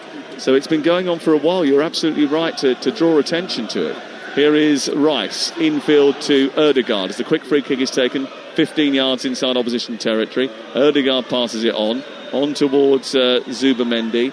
Calafiori then takes it further down the left, and now Rice has it and tries to steer it centrally. Ødegaard sends it out towards the right, looking for Saka. Saka trying to approach the penalty area. He gets it onto his left foot, bends it in towards the near post, and Konsa gets in front of his goalkeeper, who didn't take charge or give him a shout, puts it behind and away for a corner over on the far side. Well, the proviso is, if you're in doubt and you're a defender, get contact on it and put it behind the goal or clear it. If you don't hear the shout from the goalkeeper, good defending by Konsa. Arsenal, the only visiting team to win at Villa Park in the Premier League last season. They'll hope to repeat that 2-0 triumph today.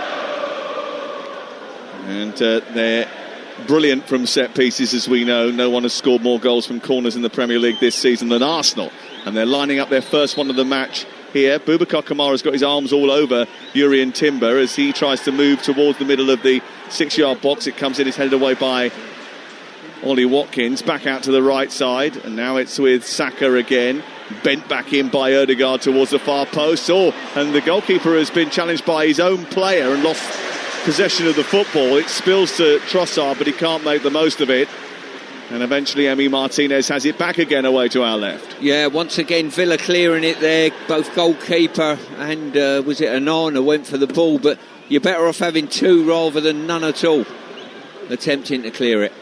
Emi Martinez upfield, headed away by Nkapie. Lovely from Ødegaard to stroke it into Trossard. Arsenal just turning up the pressure at the start of the second half, having made those attacking changes. Gyökeres into the box, then tries to tee up Trossard. It comes off the defender. Gyökeres still bundling through, right through the middle of this 18-yard box, and eventually Konsa will clear up towards the halfway line. Well, it's 1-0 to Aston Villa, but there is a little bit more aggression and tempo about Arsenal, and it's the Arsenal fans that you can hear over on the far side. Very good start to the game. Really enjoyed the match so far. And Arsenal now trying to turn the screw and get back into it here, having conceded after 38 minutes to Matty Cash. Here is Saka into Ødegaard. Ødegaard trying to get away from Kamara. He tries to turn it in and then flick the ball towards the far edge of the box. Cash goes up, throws himself on the ground as if he'd been... I mean, it was really theatrical from Matty Cash. No need for him to do that. He won the header. It goes out of play and away for a throw-in. He tried to get a foul. It was not forthcoming from Peter Banks. Yeah, and it gives Arsenal the opportunity to launch one in from Calafiori on this side. Some of these players have got some work to do. There's a bit of slippage on this ball, and I'm not sure he'll get the purchase he's looking for. Calafiori to take the long throw, gets it in towards the near post, and as Stuart predicted, he was never going to get that far because of the fact that he couldn't get as hold of it as he would like to, because the rain is teeming down here at Villa Park, and after a brief period of blue sky, it's now very, very cloudy overhead. Here is Saka down the right, trying to take the clouds off the back of the Arsenal shoulders. They trail by a goal to nil here. Doesn't happen very often to them. And Watkins picking the ball up, trying to turn it round the corner. Aston Villa have done them damage in a title race before, remember. A couple of seasons ago, Ollie Watkins caused them some real grief at a crucial time towards the end of the campaign. Here is Saka being wrestled with by Morgan Rogers. That's going to be a free kick.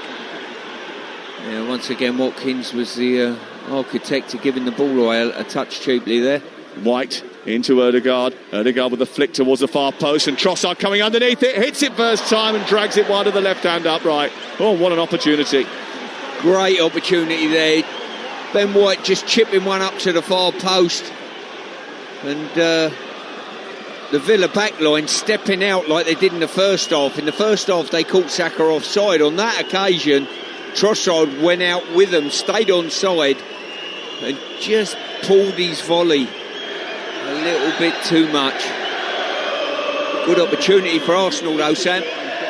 Certainly was, and Arsenal have fashioned a couple of good opportunities at the start of this second half that haven't quite come off.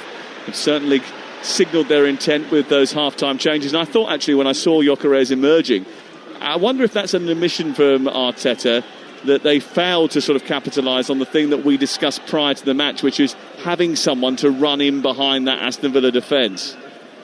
Yeah, he's certainly, I would say, Gyökeres has put himself about since he's come on, and Arsenal, to a man, have forced Aston Villa back and had the ascendancy in this first 5 or 6 minutes. Ødegaard, deep in a quarterback position, plays it to Nkapie, who bends it forward, flicked by Calafiori, away by the right back Matt Cash in the full-back area. Calafiori gets back at John McGinn, but McGinn does brilliantly to win the ball and shield the ball and keep Aston Villa in possession, and then Onana tries to spread it down the left for Maatsen to chase, and actually he was second favourite there, Maatsen, but such is his speed, he managed to get there ahead of Ben White and keep the ball in Aston Villa's possession over on the far side, just within an inch of the touchline.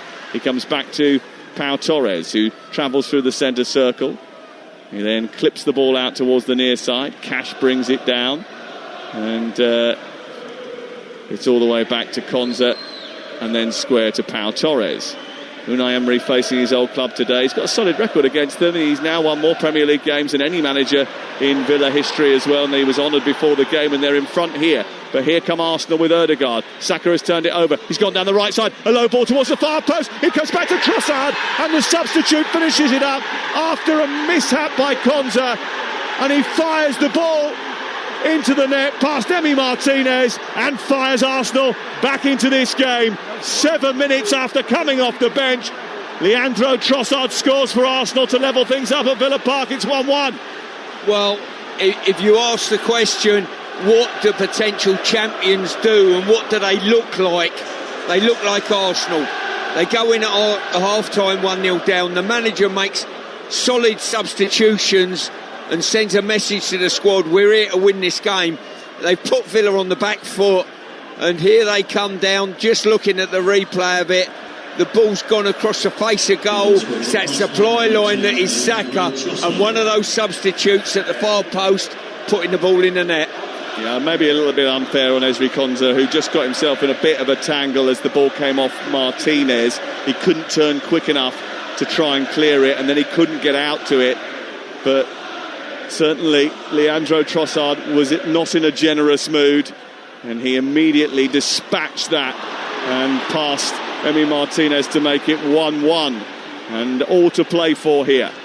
You're listening to Aston Villa 1, Arsenal 1 on Talksport with Sky Sports. Don't forget that with Now you can stream all the Sky Sports action flexibly, like Leeds-Liverpool live today. Search Now Sports. Here is Saka again. White, now Ødegaard, curling the ball to Leandro Trossard once more. He takes it down and looks to try and take on Matt Cash in the fullback position. He fires it through the box with just too much pace on the ball. It goes out for a throw over on the far side, but Ødegaard is calling everybody on, saying let's go down there and put them under pressure, not let them out, Stuart Pearce. Yeah, they've certainly done that. Arsenal have strangled Villa in this second half. They put them on the back foot. They're struggling to get out of their half, and that supply line, the ball, everything that's good from Arsenal in the main goes through Saka. Well, Leandro Trossard been a real asset. His sixth goal of the season, scored at a crucial time, just 7 minutes after coming off the bench. Ball played down the right-hand side for Arsenal, but then given away, and Rodgers quickly takes a quick release throw, finds Tielemans, who in turn sends Watkins clear. He gets into the penalty area, right-footed shot is blocked, well done by Piero Hincapié, who got in front of him, and the ball is cleared away to halfway. 1-1 between Cardiff and Huddersfield now, and that game in League One, and Leo Castledine has scored the goal that has levelled things up at the Cardiff City Stadium. Here is Martson, far side the left for Aston Villa. 1-1 the score. On to Rodgers, travelling down the side of the penalty area. He plays it into Martson, who gets to the byline. Low ball through the 6-yard box, kicked away by a combination of Hincapié and David Raya, who both went towards the ball, but only as far as Rodgers' left side, who's challenged by Jurrien Timber. He thought he got the ball there, Stuart. The referee said no, he didn't. Yeah, as I say, Rodgers ended up going to ground. Difficult one to call on that. Yeah, I think he's just taken the back of his leg. Good call by the referee once again. And good opportunity one just earlier by Watkins. Villa broke quickly. It's a one-on-one scenario. Normally a one-on-one as a striker, your eyes light up and you think, I'm in here, I've got every chance. But he's not emulating any confidence about his work at the moment, Watkins, and just drove his effort straight into the defender instead of creating that angle. Tielemans over on the far side, looking to swing the ball in from the far touchline. Aston Villa have been pretty innovative from their set pieces, have scored quite a few, and have constructed one here, right-footed, in towards the near post. It's flicked away by Rice and out towards the far edge of the penalty area, where it's collected by Kamara. Kamara on the near side, back to McGinn. McGinn trying to turn it through the right side towards Cash. It's a brilliant ball, but Cash can't steer it centrally. It went down the inside right channel, and it's cleared away and out for a goal kick away to our right. I've got to say, we've complimented the players for some of their through balls in this game. That was arguably, from McGinn, one of the best I've seen today. That was terrific. Absolutely superb. Bisected both the midfield and the back line. and put Cash in, and he really should have done better. Arsenal 2, Liverpool 1. Stina Blackstenius with a goal 3 minutes before the end of the match to put Arsenal in front. And it's a goal which could take Arsenal into the top 3 of the WSL if they can hold on to that victory against bottom place Liverpool. 2-1 the score. Was there a foul there on Amadou Onana? The referee says no. Kamara is tussling with Trossard. The throw-in goes the way of the home team, and it's still 1-1 here on Talksport. Interesting to see how Arsenal approach it now, Stuart, having got back into the game, making those substitutions. What happens next, whether they drive forward in pursuit of that second goal or they just hold the line for a minute before thrusting everything at it towards the end of the game. Yep. In all honesty, Sam, I'm looking and people are saying, points dropped at Chelsea. I saw that as a really good result. If you're going to go and win the league, a point away at Chelsea is a good result. And the same here at Villa. I think I'd take a point all day long if I was an Arsenal fan. Kamara through the centre circle looking for McGinn. McGinn trying to turn the ball back to Cash. Cash travelling down the right side, finds its way to McGinn again, and then it's collected by Konza, and then out to Pau Torres. Pau Torres finding Martson. Martson travelling up towards the left edge of the area. It goes to Rodgers, who just drops out of the box, and then it's taken on by Amadou Onana, and then Aston Villa trying to keep possession inside the Arsenal half of the field. 1-1 the score. Villa took the lead, and then it was at half-time a bit of an issue for Mikel Arteta to solve. He solved it by bringing on 2 substitutes, one of which scored the goal that has levelled things up here. Rodgers trying to turn, fires it out to the right side. McGinn takes it down the right angle of the penalty area. Calafiori tries to stab it away, only as far as Cash, who hits it against the first man with his cross, comes back to the pole, out down the right side. He looks to try and get another cross into the penalty area and can't. And then it goes all the way to Ezri Konza, who squares it into the path of Pau Torres. We'll go off to team news in just a second from our grounds that are hosting 3 p.m. Premier League kickoffs. But Aston Villa on the advance here with Boubacar Kamara, edge of the area, flick round the corner for Rodgers. Now on the left-hand side it's Martson, back to Rodgers again. Hemmed in by Rice and a few others as Kamara turns brilliantly to get away from Timber, feeds it into Rodgers, then a bump ball by Martson, edge of the area, feeds Rodgers again. Martson's going to get hold of this, set it back towards Onana. Onana then sends it wide towards McGinn. McGinn goes down the outside, low cross into the box, blocked by Trossard. Back it goes to Cash. Pressure here from Arsenal. They're trying to probe. McGinn takes it on, beats Trossard. Low ball into the 6-yard box. It's bumping around, and then Gyökeres just smashes it out towards the near side. And I think that goes out for a throw-in down by the corner flag. So let's go off to John Dunn, who's at Everton.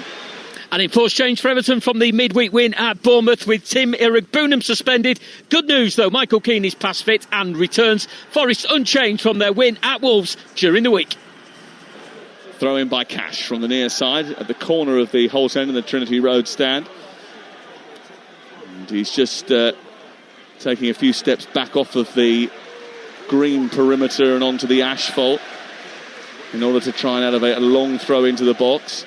He does that, and it reaches the 6-yard area. It's missed by the first defender, bounces through the box, comes back to Martson, who's going to hit it left-footed, but it's well over the top of the crossbar. Couldn't keep it down, so we'll go off to the game at Newcastle, where Burnley are the visitors today, and Mark Wilson is too. Yeah, Johan Visse included in the Newcastle squad for the first time. He starts on the bench. 6 changes from Newcastle. Schur, Gordon, Elanga, Willock, Bruno Guimaraes and Ramsey all come in. For Burnley, 4 changes. Brun Larsen, Ogachukwu, Perez and Breuer come in at St James's Park for Newcastle against Burnley.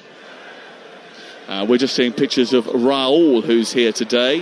One of a number of dignitaries that have turned up today. Here's Watkins trying to turn it round the corner for Tielemans, but again it breaks down with him. That's not a great ball by Leandro Trossard, and Pau Torres brings it out of defence. This is on an edge at the moment, this game. Both teams playing in quite a dicey manner. You can see the high line of Aston Villa, and if Arsenal can breach that, they could cause some trouble. They're trying to do that now with Saka down the right side.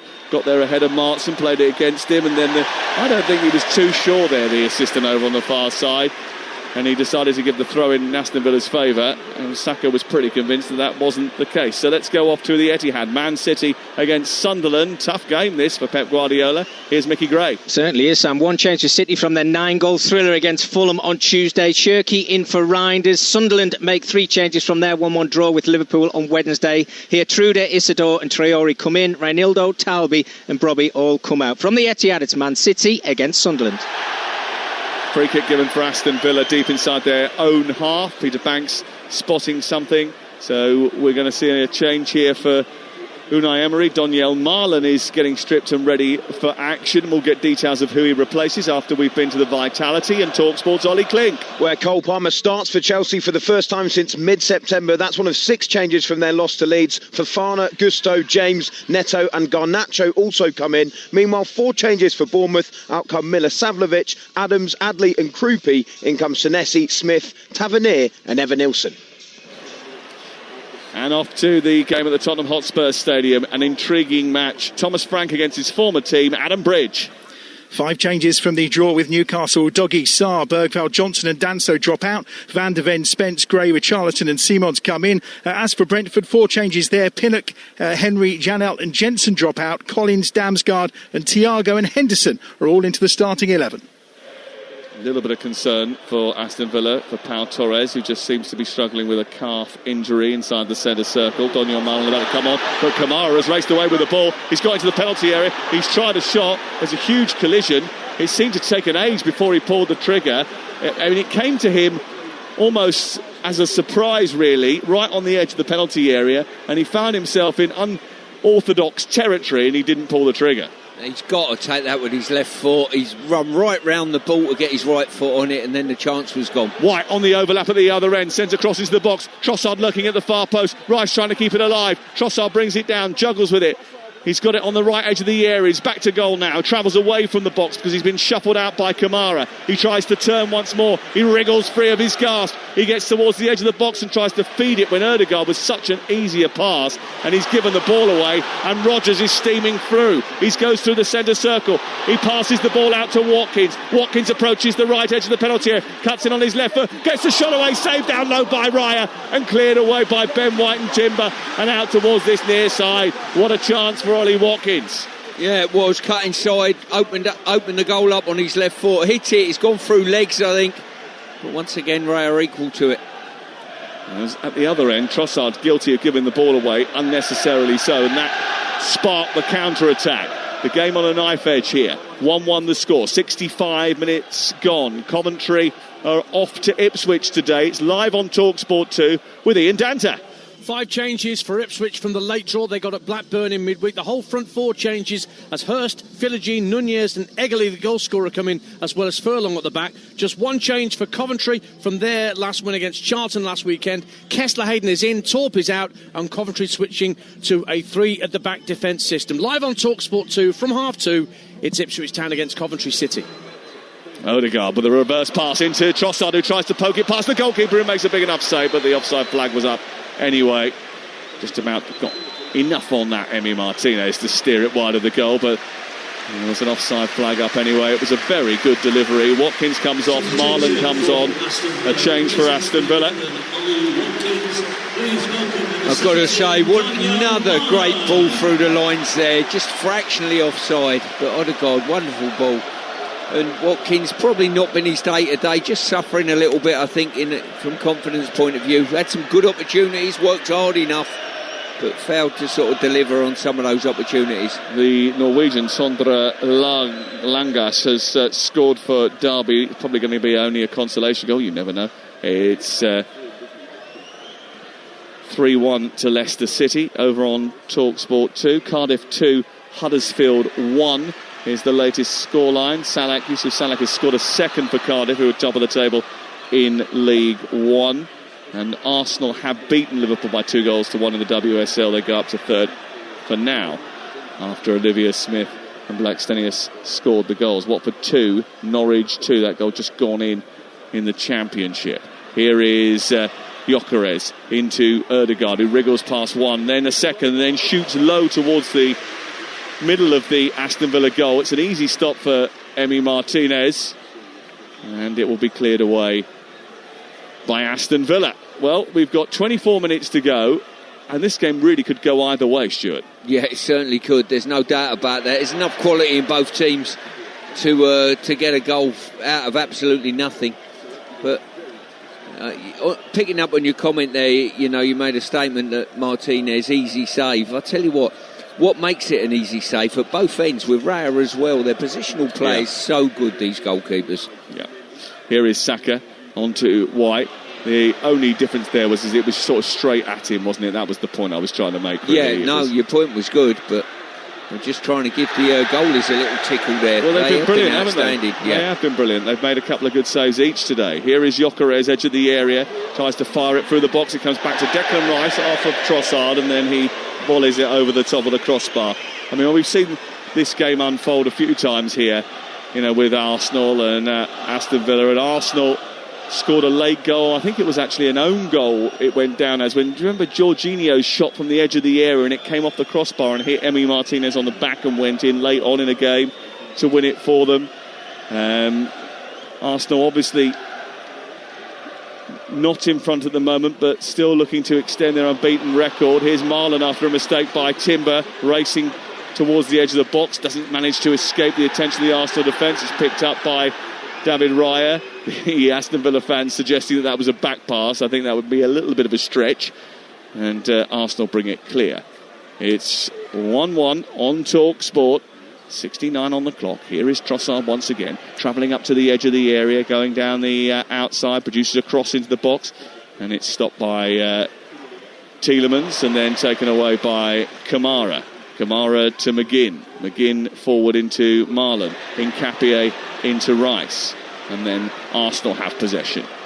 And the game keeps switching hands, doesn't it? Momentum keeps shifting. Arsenal have a spell, then Villa do. And now Arsenal again coming forward and putting pressure on this Aston Villa backline with Bukayo Saka, the sorcerer far touchline, onto Ødegaard. Left-footed shot! Oh, it's stopped by Emi Martinez, who drives up towards his right-hand side. And from 25 yards, Ødegaard has tested him and Martinez has reacted. Brilliant stop. Well, what a strike that. I thought that was going over the crossbar. Ooh, that is a good save. Fantastic fingertips from Martinez. And those sort of interactions are what keeping the scoreline down to what it is. Top save. Arsenal about to take another one of their well choreographed set pieces. Declan Rice, who according to the Slavia Prague manager is the best set piece taker in the world. I asked him about that actually on Monday, and he said, I don't know about that, but I'm up there. He certainly is. Right-footed, he'll swing this one towards the far post. It's a deep one, which Calafiori sends back across the face of goal. It comes back to Saka, who sends it towards the far corner. Well stopped by Emi Martinez. Comes back out of the area again. Rice in towards Timber, who stretches but can't reach. And it goes out for a goal kick away to our left-hand side. And that was a couple of big chances there for Arsenal. Saka's effort, I think, stopped by, was that Kamara who got there ahead of the goalkeeper? Yeah, it was. I'm not sure whether the goalie was getting it, but he stopped most other things. And I tell you what, the way the game's going at the moment, I think Villa are just suffering a little bit physically. Well, fatigue was always going to be a factor in this match. Both teams have played a lot of games in a short space of time. The schedule is unrelenting. And Arsenal certainly have the deeper of the two squads, despite the injuries that they have had. There's no Saliba, no Gabriel today, and the bedrock of their defence. And they'll be relieved to see Trossard and Gyökeres coming back. And here is Gyökeres, edge of the area, turning the ball into the path of Ødegaard, who's also had an injury recently. Saka out on the right-hand side, into the area, across towards the far post. It wasn't great from Rice because he sort of took it away from Trossard, who was behind him. And then as McGinn looks to escape from the right fullback position, Calafiori holds on to him and gets a yellow card for breaking up a promising attack. Yeah, I think what Rice was trying to do was just leave. He knew he couldn't get enough power on it. Was just trying to leave it in the middle of the goal for his teammate. Aston Villa 1, Arsenal 1 on Talksport with Enterprise Rent-A-Car. Here for it. Book now at enterprise.co.uk. Looks like Sancho and Bogard are going to come on for Aston Villa as they look to just shuffle the pack a little bit as we get towards the final 20 minutes of the game. And you might be right, it might be a fatigue thing really more than anything else. Rodgers maybe just suffering a little bit. Haven't seen him much in the game since the Arsenal goal. Konsa guides it back towards his goalkeeper. Martinez under a bit of pressure from Gyökeres. He clips the ball into the centre circle, but Jurrien Timber wins the header. Rice with a central header in towards Timber, but it's won brilliantly by Onana. And then it's, again, Tielemans, that quick release, that ball forward. As soon as he gets in a central position, he's always looking for the runner in behind. Looked for Marlon this time. Didn't get hold of it. There was a foul, though, as the ball came back to the halfway line. And right in front of the dugouts, it's going to be a free kick to Arsenal. But remember, you can have your say on all the day's action. After we've gone round the grounds with Adrian, and he's given you the full classified check, Jamie O'Hara and Jason Cundy give you the opportunity to have your say. 03717223344 5:30 tonight. And tomorrow morning, Katie Shanahan and Tony Cascarino wake you up at 6 o'clock. The Sunday edition with Sean Custis and Henry Winter follows, and Hugh Woozencroft is doing Game Day Live from 1:30 tomorrow, taking you around the grounds in the Premier League and the FA Cup and the WSL. Breakfast back Monday morning. Jeff Stelling, Ali McCoist, Kevin Sinfield on the programme on Monday. Rugby League legend. And I'll be with Simon Jordan and Martin Keown from 10 o'clock on Monday morning. Looking forward to that. I wonder what Martin Keown will have to say about this Arsenal performance. In fact, this is two of his former clubs coming together today. And he is, I did see him earlier on today, lurking around, Martin Keown. So he is here at Villa Park. Here is Odegaard. Infield to Nkapie. Across to Rice. 16.5 minutes to go. On Talksport. Live at Villa Park on this Saturday lunchtime. We thought this would be the game of the weekend. It's certainly going to be the most significant, you would feel, because dropping points away at Villa just opens the door for Manchester City, who play at 3 o'clock this afternoon. Here's Saka into the box, looking for Odegaard. Stopped by Martson, brilliant by him. He runs the ball clear, but Saka does well to win it back again. And then the referee gives the free kick. Saka is upset by that. He gets a yellow card. Yeah, difficult to tell which way that should have gone. Great tracking back by Saka. Yeah, I don't think he's got any of the ball, if I'm being honest with you. Just unbalanced, Matson. Well, what happens next? Because there's a big 15 minutes to go. Unai Emery knows that. That's why he has decided to switch out John McGinn for Jadon Sancho. And Amadou Onana comes off, and on comes Lamar Bogard. Bogard actually started in the Europa League the other week at centre half. He has played as an emergency right back before, but he prefers to play in that central midfield position, that deeper lying central midfield position. He's going alongside Boubacar Kamara. Currently Aston Villa 1, Arsenal 1, and the latest odds are available on Betfair, the official betting partner of Talksport's Premier League coverage, where right now you can get Aston Villa to win at 6-1, Arsenal 2-1. The draw is 11-8 on. That's all thanks to Betfair. Play in a different league this season with Safe Sub from Betfair. 18 plus. BeGambleAware.org. I think the subs are quite bold, really, to take McGinn and Onana off. What they give your team, they rat around, they're dogged, they're workers. Amongst other things as well, obviously, but when the ball's coming in your box, in and around your box, you want those two on the pitch. Remy Martinez has just been contacted by Saka. The referee is being told by Pau Torres he should book Saka for a second yellow card and send him off. He's having none of it, Peter Banks. I thought it was a ball actually that Saka should go for, because Torres, when he headed it back to Emi Martinez, got very little purchase on it and invited a Saka challenge. It was just a coming together. Yeah, it's amazing. Goalkeepers can dive all over their box and land in awkward positions to make a save and get straight back up again. A slight nudge from the opposition. And looks as though he's put his spine out of joint. Stuart Pearce alongside us. Watford 2, Norwich 2 in the Championship. Derby 3-1 down at home to Leicester. Charlton Portsmouth was abandoned earlier on today after a medical emergency. And in the Women's Super League, Arsenal beat Liverpool by 2-1. Bradford 1-0 up away at Plymouth. And Cardiff lead by 2-1. And in League 2, Colchester 0, Gillingham 0. All the scorelines and goals as they go in with Adrian from 2:30 this afternoon. and a full classified check at around about 5:15. Here is Martson far touchline, taking the ball back and playing it into Ezri Konsa.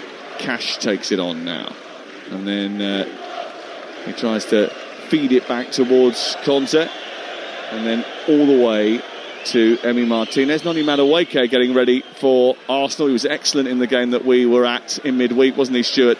Well, he started off the game brilliantly, just faded slightly towards the end, but he's certainly an impact player, and well, if you want anyone on the bench to come and impact this game, he's absolutely ideal for it. Yeah, I think I'll give him a pass because of the injury that he's just coming back from. He had a medial ligament injury earlier in the season, which kept him out for a couple of months, so he may well be just getting back up to full speed, but he's about to come on here. Here is Cash sending the ball into the inside right channel. One mistake by Calafiori. It's given to Marlon, who drives the ball across the goalkeeper and misses the target. Well, Daniel Marlon, after being fed by Morgan Rogers after an absolute howler from Ricardo Calafiori, who may well have handled it on the edge of his penalty area, by the way, maybe just inside, has sent the ball wide of David Raya's goal, and that's a massive, massive let-off. Certainly was. Calafiori got his clearance all wrong. He thought he was under more pressure than he actually was. Left the ball in a danger zone. And Marlon, well, he just pulled it, didn't he? Too much. Saka off, Madueke on. Madueke going out towards the right-hand side. That might be a change we see in the summer with England, because those two, I think, are first and second in the pecking order as far as Thomas Tuchel is concerned as well.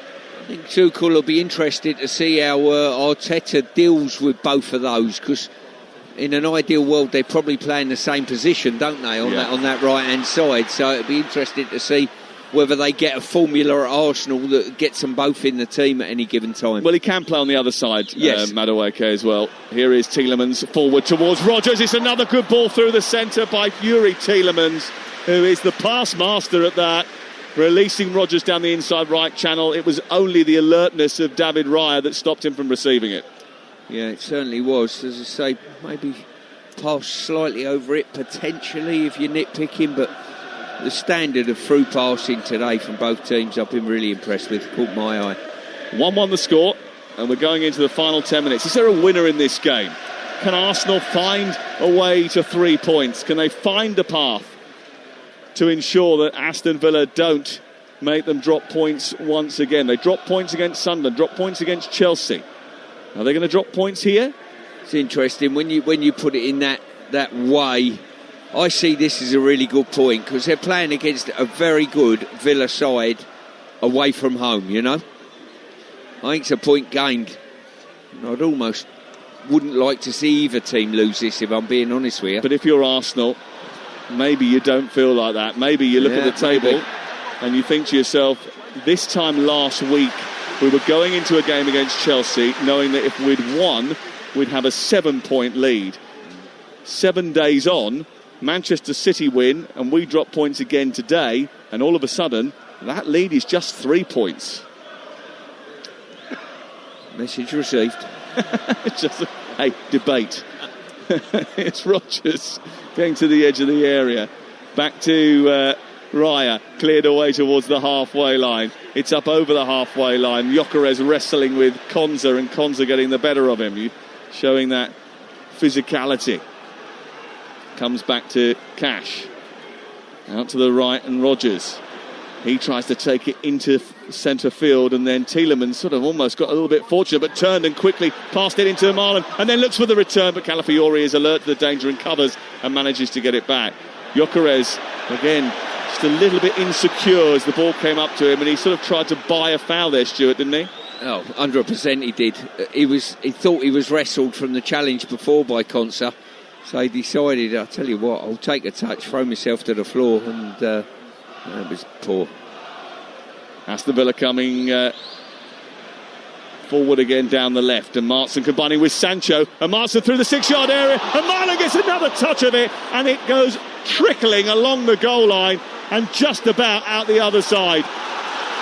The game's gone from thinking Arsenal have starting to dominate the second half. All of a sudden it's Villa now that are pressing for this winner. Yeah, it's just ebbed and flowed like this the whole game. One team with the momentum, then the other. Here's Rodgers, played in behind Calafiori, gets into the box, tries to steer it centrally. Big save by David Raya. One on the edge of the area by Kamara. Kamara back to Tielemans, inside the box, tries to feed it, blocked by Calafiori. One by Trossard. They need a route out here, Arsenal, and haven't got one. They send it long, and Gyökeres is fighting with Konza to get there, but Martinez is going to get there first, and it's cleared away by the big Argentine goalkeeper. Header by Sancho, a really effective one, which runs all the way through to Rodgers, midway point of the Arsenal half. Tielemans stops it, waits, plays it infield.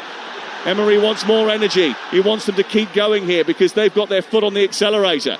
I'll tell you what, there's a few tired players here, but also there's Madueke who's just joined the fray, who's decided to stay up the pitch, and his manager's waving him back into a defensive position. Here is Rodgers down the right side of the attack for Aston Villa. 1-1 the score live on Talksport as we approach the final 8 minutes of the game. Here is Calafiori making a challenge. And it's picked up by Ben White. And he quickly tries to drag them up the pitch over on the far side. Miles Lewis-Skelly about to come on. Here is Madueke now, running down the right touchline, taking the ball infield. He's got Ben White on the overlap on the outside. He's crossed into the box. He's blocked by Martin. It goes out for a throw-in. Martinelli's coming on too. Yeah, both sets of teams. Ødegaard tries to pinch a bit of space behind the defenders from the throw-in and almost nudged that back to Madueke. Sorry, Stuart, you were about to say. Yeah, I'm just saying they're throwing a dice here, trying to tip the balance in their favour slightly, Arsenal. Because that Villa are responding in kind, I think. Yeah, that's an aggressive substitution, isn't it, with Martinelli coming on. Bearing in mind he's already replaced the front three. Calafiori down the left, back into Rice. Now Arsenal are back to occupying space inside the Aston Villa half of the field. A game which has been really intriguing to watch and compelling. Rice has it infield towards Nkapie. 6 minutes to go. You're listening to Talksport. We're live at Villa Park. Gabriel Martinelli for Leandro Trossard. I'm not sure that will happen. Here's Calafiori down the left, produces a cross, goes behind, and it's out for a goal kick. That's interesting. That was our communication that we got from the Premier League bench. And if you take off Trossard here, that would be a bit of a surprise, won't it? He's only been on the pitch for 40 minutes. Yeah, I'm thinking maybe Ødegaard potentially might be the one. Let's see, because we're waiting for those substitutions to take place. Emi Buendia wants to come on as well. The game has stopped for a corner kick, but they haven't decided whether or not they're going to do the subs yet. So as a result, Declan Rice is going to now, after being instructed by the referee to get on with it, going to wander over towards this near side to set up this set play for Arsenal. Could it be a set play that decides this game as we go into the final 5 minutes of the match at Villa Park? Finally poised at 1-1. Ødegaard, edge of the box. He's in space right on the edge of the area here, Ødegaard, with no one around him. Jadon Sancho has spotted him and he's going to have to get out to him quickly if it goes that way. It doesn't. He goes to the far post instead and somehow just misses and goes out for a goal kick. It was a really dangerous ball which went just over the top of the crossbar but threatened to sneak in at the far post from Declan Rice. I think you'll find Martinez has tipped that over the crossbar. Yep, I think he's just got a finger on that. No need to have done. I think it was sailing over, but... Calafiori for Miles Lewis-Skelly, and it is Leandro Trossard who's going to come off, and I think that can only indicate that there's been a recurrence of the injury that he was out with over a period of time. I doubt that's anything to do with his performance so far, Stuart Pearce. What would you think? Well, he's got the goal, so he served that purpose. Yeah, it's a difficult one. I didn't see anything in his demeanour that suggested he had an injury at all, sir. Interesting. We'll speak to Mikel Arteta straight after the game when we go into Game Day Live with Adrian as he takes you around the grounds on this Saturday afternoon. Pau Torres comes off and Victor Lindelof comes on. Lewis Skelly's come on for Calafiori and Emi Buendia has come on for Matt Cash. So everyone's going for it, Stuart. Well, there's certainly the physical demands certainly of a game like this. In other games I watch, I'm not so sure, but certainly this game, both teams have been fully at it. It's been great, really has, and it's been part of our Fisted 50 And we've got so much more to come. Looking at the schedule for next week, I mean, what a load of football we have for you. Tuesday night, Monday night, let's start there. Wolves against Manchester United. Tuesday, 3 games. Bayern against Sporting Lisbon on Talksport 2. Inter against Liverpool. Tottenham against Slavia Prague. Wednesday, Leverkusen against Newcastle. And Club Brugge against Arsenal. Thursday, another 3 games. Friday, Championship action. And 4 games on Saturday next week as well. 4 big live events to bring you next week, including Arsenal against Wolves. Here's a little touch by Bendia, trying to nudge the ball through to Marlon. Didn't work out. Madueke was caught out by the ball out from Nkapie. And that's a roar from the whole end, believing that there might be something in it for Villa. Here is Tielemans. Square into Konza. Konza now approaching the edge of the penalty area. It's going to be a tense finish at Villa Park. A point apiece would keep Villa in third, but leave them 5 points better off than they were at this stage last season. A draw for Arsenal preserves the unbeaten run, but might it feel like a missed opportunity to put some distance between them and Manchester City? Maybe not. Here's Tielemans, edge of the area, trying to smash the ball goalwards. Buendia brings it down elegantly inside the box. A little back heel. Marlon trying to get onto it. Zubamendi away. Still free on the edge of the box, and it's smacked clear and into the sky by Zubamendi and over the halfway line. Martinelli trying to chase. There was a little bit of a bump. The referee has given a free kick against him. Stuart Pearce is not happy as Watford get a winner late in the game at Vicarage Road. Tom Ince with the goal right at the very end. They lead by 3-2. It's not right at the very end. It's 78 minutes there. What are they doing? Yeah, and as I say, opportunity there. But I think Konsa probably just kidded the referee slightly, in my opinion. You think Martinelli should have been allowed to escape? I certainly do, yes. That would have been a problem for Aston Villa had he have done. 3-1 the score for Cardiff. They're going to take all 3 points and continue their run at the top of the table. Here, there is a little bit of tension in the air. Unai Emery, I think he'll probably take this result. They'd won 8 in a row at home prior to today. Unbeaten so often here. If anyone takes 3 points from Villa Park, it almost feels like an outrage now. It happens so rarely. But they've lost only 1 of their last 25 Premier League matches here, and 1 of 31, soon to be 32 in all competitions. What I would say, come Monday morning, when both managers, if the game stays as is, both managers will sit down with their coaching staff and turn around and say, I think we left no stone unturned in attempting to win the game. Absolutely. Both teams have gone for it and tried to win the game. And if they... Madueke brilliantly dancing past 2-3 challenges, and then he was felled by Yuri Tielemans, who was a little bit lucky to escape without a yellow card there, to be honest with you, because Madueke was dancing through half the Aston Villa team. It was beautifully done. He got away from Martson, kept control of the ball, threatened to get away from Tielemans, and it was a free kick which is given just right on the edge of the centre circle, and such is the intention from Arsenal to go and try and win it in stoppage time, as they have done before, that David Raya has come out of his goal to take this set piece just right of the centre circle inside Villa territory. It's lofted towards the far post. 4 minutes of added time are going to be added here. It's away by Morgan Rogers, won by Miles Lewis-Skelly. Rogers takes it out of play. It's away for a throw-in. Zubamendi wants to get things moving quickly, nicks it off. There's a little bit of a fight with Unai Emery there over whether or not he's allowed to restart it. They gained a bit of yardage. Miles Lewis-Skelly takes the throw. It comes off the defender Bogard and out of play on this near side now. So they've just changed the formation a little bit. Bogard has gone into the right fullback area with Konsa, Lindelof and Martson. Kamara, Tielemans in midfield with Sancho, Buendia, Rogers and Marlon in search of the winner. The winner, certainly, if it comes, is going to be a killer blow to whoever ends up conceding it. Declan Rice is going to try and now torpedo in a long throw. Can he do everything, this fella? It's in towards the near post, flicked on by Ben White and goes all the way through to Emi Martinez. And immediately Sancho, Marlon and Buendia go upfield looking for the long ball forward. It comes to Rogers instead. He then does toss it up into the Arsenal half, but it wasn't the most accurate of passes, and it goes to David Raya. No, I think Rogers was in one mind there. He was getting shut down by 2 or 3 Arsenal players and thought, I don't want to get caught here playing out. 1-1 the score in stoppage time at Villa Park. It's now Timber taking it to halfway. Out on the right is Madueke. Can he get beyond Martson? He comes inside, leaves him, and then continues to travel before Thielemann comes across and pinches the ball and takes it into the left full-back area. Nerves jangling here.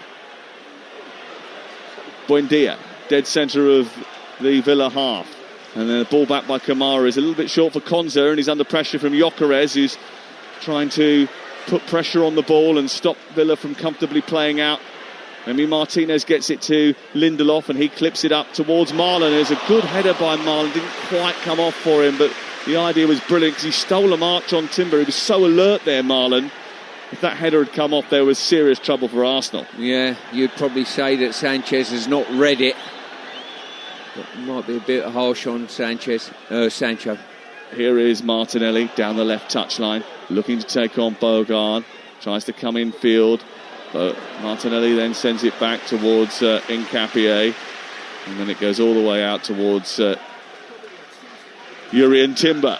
Could be a crucial result in the title race. Arsenal will have 34 points from 15. Manchester City 28 from 14. Ball into the box towards the far post. Madueke arriving at that far post, and he hits it into the side netting. It was Declan Rice who sent a teasing ball through the 6-yard box, and there was no one to finish it off in the centre. It was a brilliant long crossfield ball out to the left, and he first time just released it into the box, and there was no one to snaffle it home. It was a bad finish in the end from Madueke. What a ball that was by Declan Rice. A diagonal ball to him. He's on the left wing, takes a touch, and with his left foot just leaves it behind the whole of the back line. And they're horrible ones to defend. They really are. Should one of the strikers have been getting, or should Gyökeres have been getting into that area, or was it just a little bit too quick? Did it happen just a bit too firm. quick? Yeah, just too firm for the strikers. But as we saw, the opposite wide player could get on the end of it. Sancho, lovely little wriggle, tries to feed Marlon inside the area. Nkapie comes across and just about steals it and takes it out on the far side. Quick throw taken by Villa, who are on the offensive here as we go into the 94th minute of the game. Lovely little swivel by Sancho in towards Buendia. He gets the ball pinched off his toes, and it's turned over by Arsenal. Back it comes from Tielemans. Now Kamara. Kamara's 10 yards short of the penalty area. Rodgers onto Marlon again, who's made a difference. He turns the ball back out wide towards Rodgers, who's crossed to the far post. He's met by Jadon Sancho. Poked towards goal by Tielemans, stopped by the goalkeeper. Comes back towards Kamara. There's bodies everywhere. There's limbs everywhere. And it's rifled in by Buendia. Aston Villa lead in stoppage time.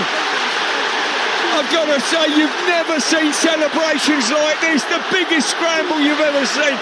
2, 3, 4 efforts at goal, all blocked, and then it hits the back of the net, and Villa Park has gone crazy. Buendia scores. It's a terrific moment for Aston Villa in front of the whole end.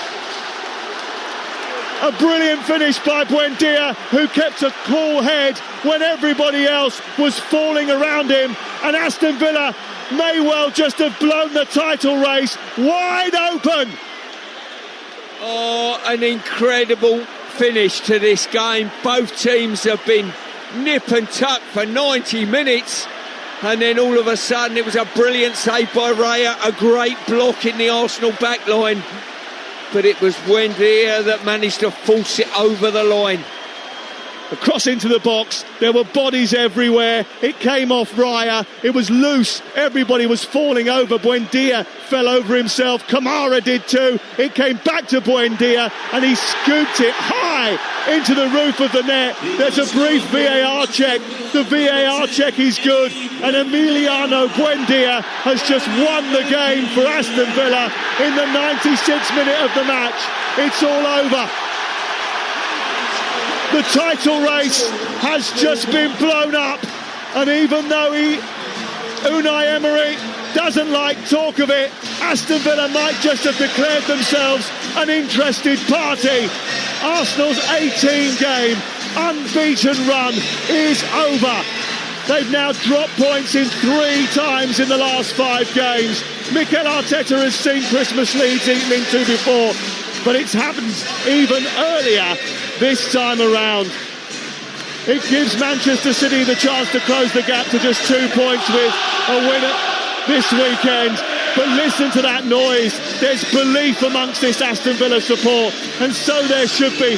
They went toe-to-toe with Arsenal today, and they've come away with 3 points, Stuart. Well, the manager in his notes has played a title charge down, but 40,000 people in this stadium are totally disagreeing with him at this moment in time. An incredible result, an incredible game, and an incredible Premier League. Well, Villa are only 3 points back now.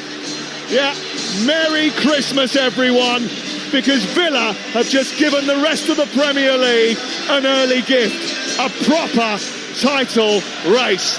Aston Villa 2, Arsenal 1. Listen to that. Absolutely incredible scenes here at Villa Park. Unai Emery took the plaudits from the fans here at Villa Park, fist pumping his way down the tunnel, arms overhead as he went down, disappearing to go and celebrate in the dressing room with his players. The Aston Villa players currently taking all the plaudits from the crowd here at Villa Park, who went absolutely crazy, as you heard. Literally the last kick of the game, bodies sprawled across the penalty box. We talked about there potentially being late goals and what that does to this place, but what a game that was, Stuart Pearce, from start to finish. It was two sets of players, substitutes, managers, all played their part. Referee played his part as well. It was an absolute pleasure to sit here and watch that spectacle from both sets of teams. I'm sad that one team has got to lose it. I don't think they probably deserve to, but Aston Villa kept pushing. Both teams kept chasing a winner. And what a spectacle. Felt like it was the tale of the substitutions as well. Both managers got it absolutely spot on. Emi Buendia eventually with the winner. Just, I think he'd been on the pitch for maybe 5 minutes maximum. Trossard also played his part, and we questioned whether or not Mikel Arteta had been doing the right thing, bringing two substitutes on right at half-time, but clearly it was, because Arsenal got themselves straight back in the game. They did. It's top quality management by both managers, I've got to say. The substitutes were absolutely brilliant. They had impact. Trossard on the score sheet, Buendia on the score sheet, and impact, and it was just a pleasure to be here to watch it. And Villa put a marker down today, I think. They are in the title race. We posed the question right at the top. There were a few little chuckles and embarrassed little, no, surely not. But 3 points off of Arsenal going into what is a manic and crazy Christmas period where we know all sorts can happen. I'll tell you what, there is a title race, and I'm very, very much here for it. You have another job to do, Stu, because it's time for us to pick our man of the match with Enterprise Rent-A-Car. The Here For It hero on Talksport with Enterprise Rent-A-Car. Whatever it is, we're here for it. Listen, tricky one this. I don't know where you're going to go with it. I'm going to go with a player, and you're going to turn around and say, yeah, I agree with that. Over the 96 minutes, I think you're right. Tielemans. I thought he was outstanding. I really did. Some of his passing, receiving skills, you name it. I thought he was outstanding. I agree with you 100%. And he's one of those players that sometimes can go under the radar. Indeed. Unless you see him on the score sheet. But his work rate is incredible. Yep. Absolutely. I'm fully with you on that. OK, Youri Tielemans is our Here For It hero, man of the match from today's game with Enterprise Rent-A-Car.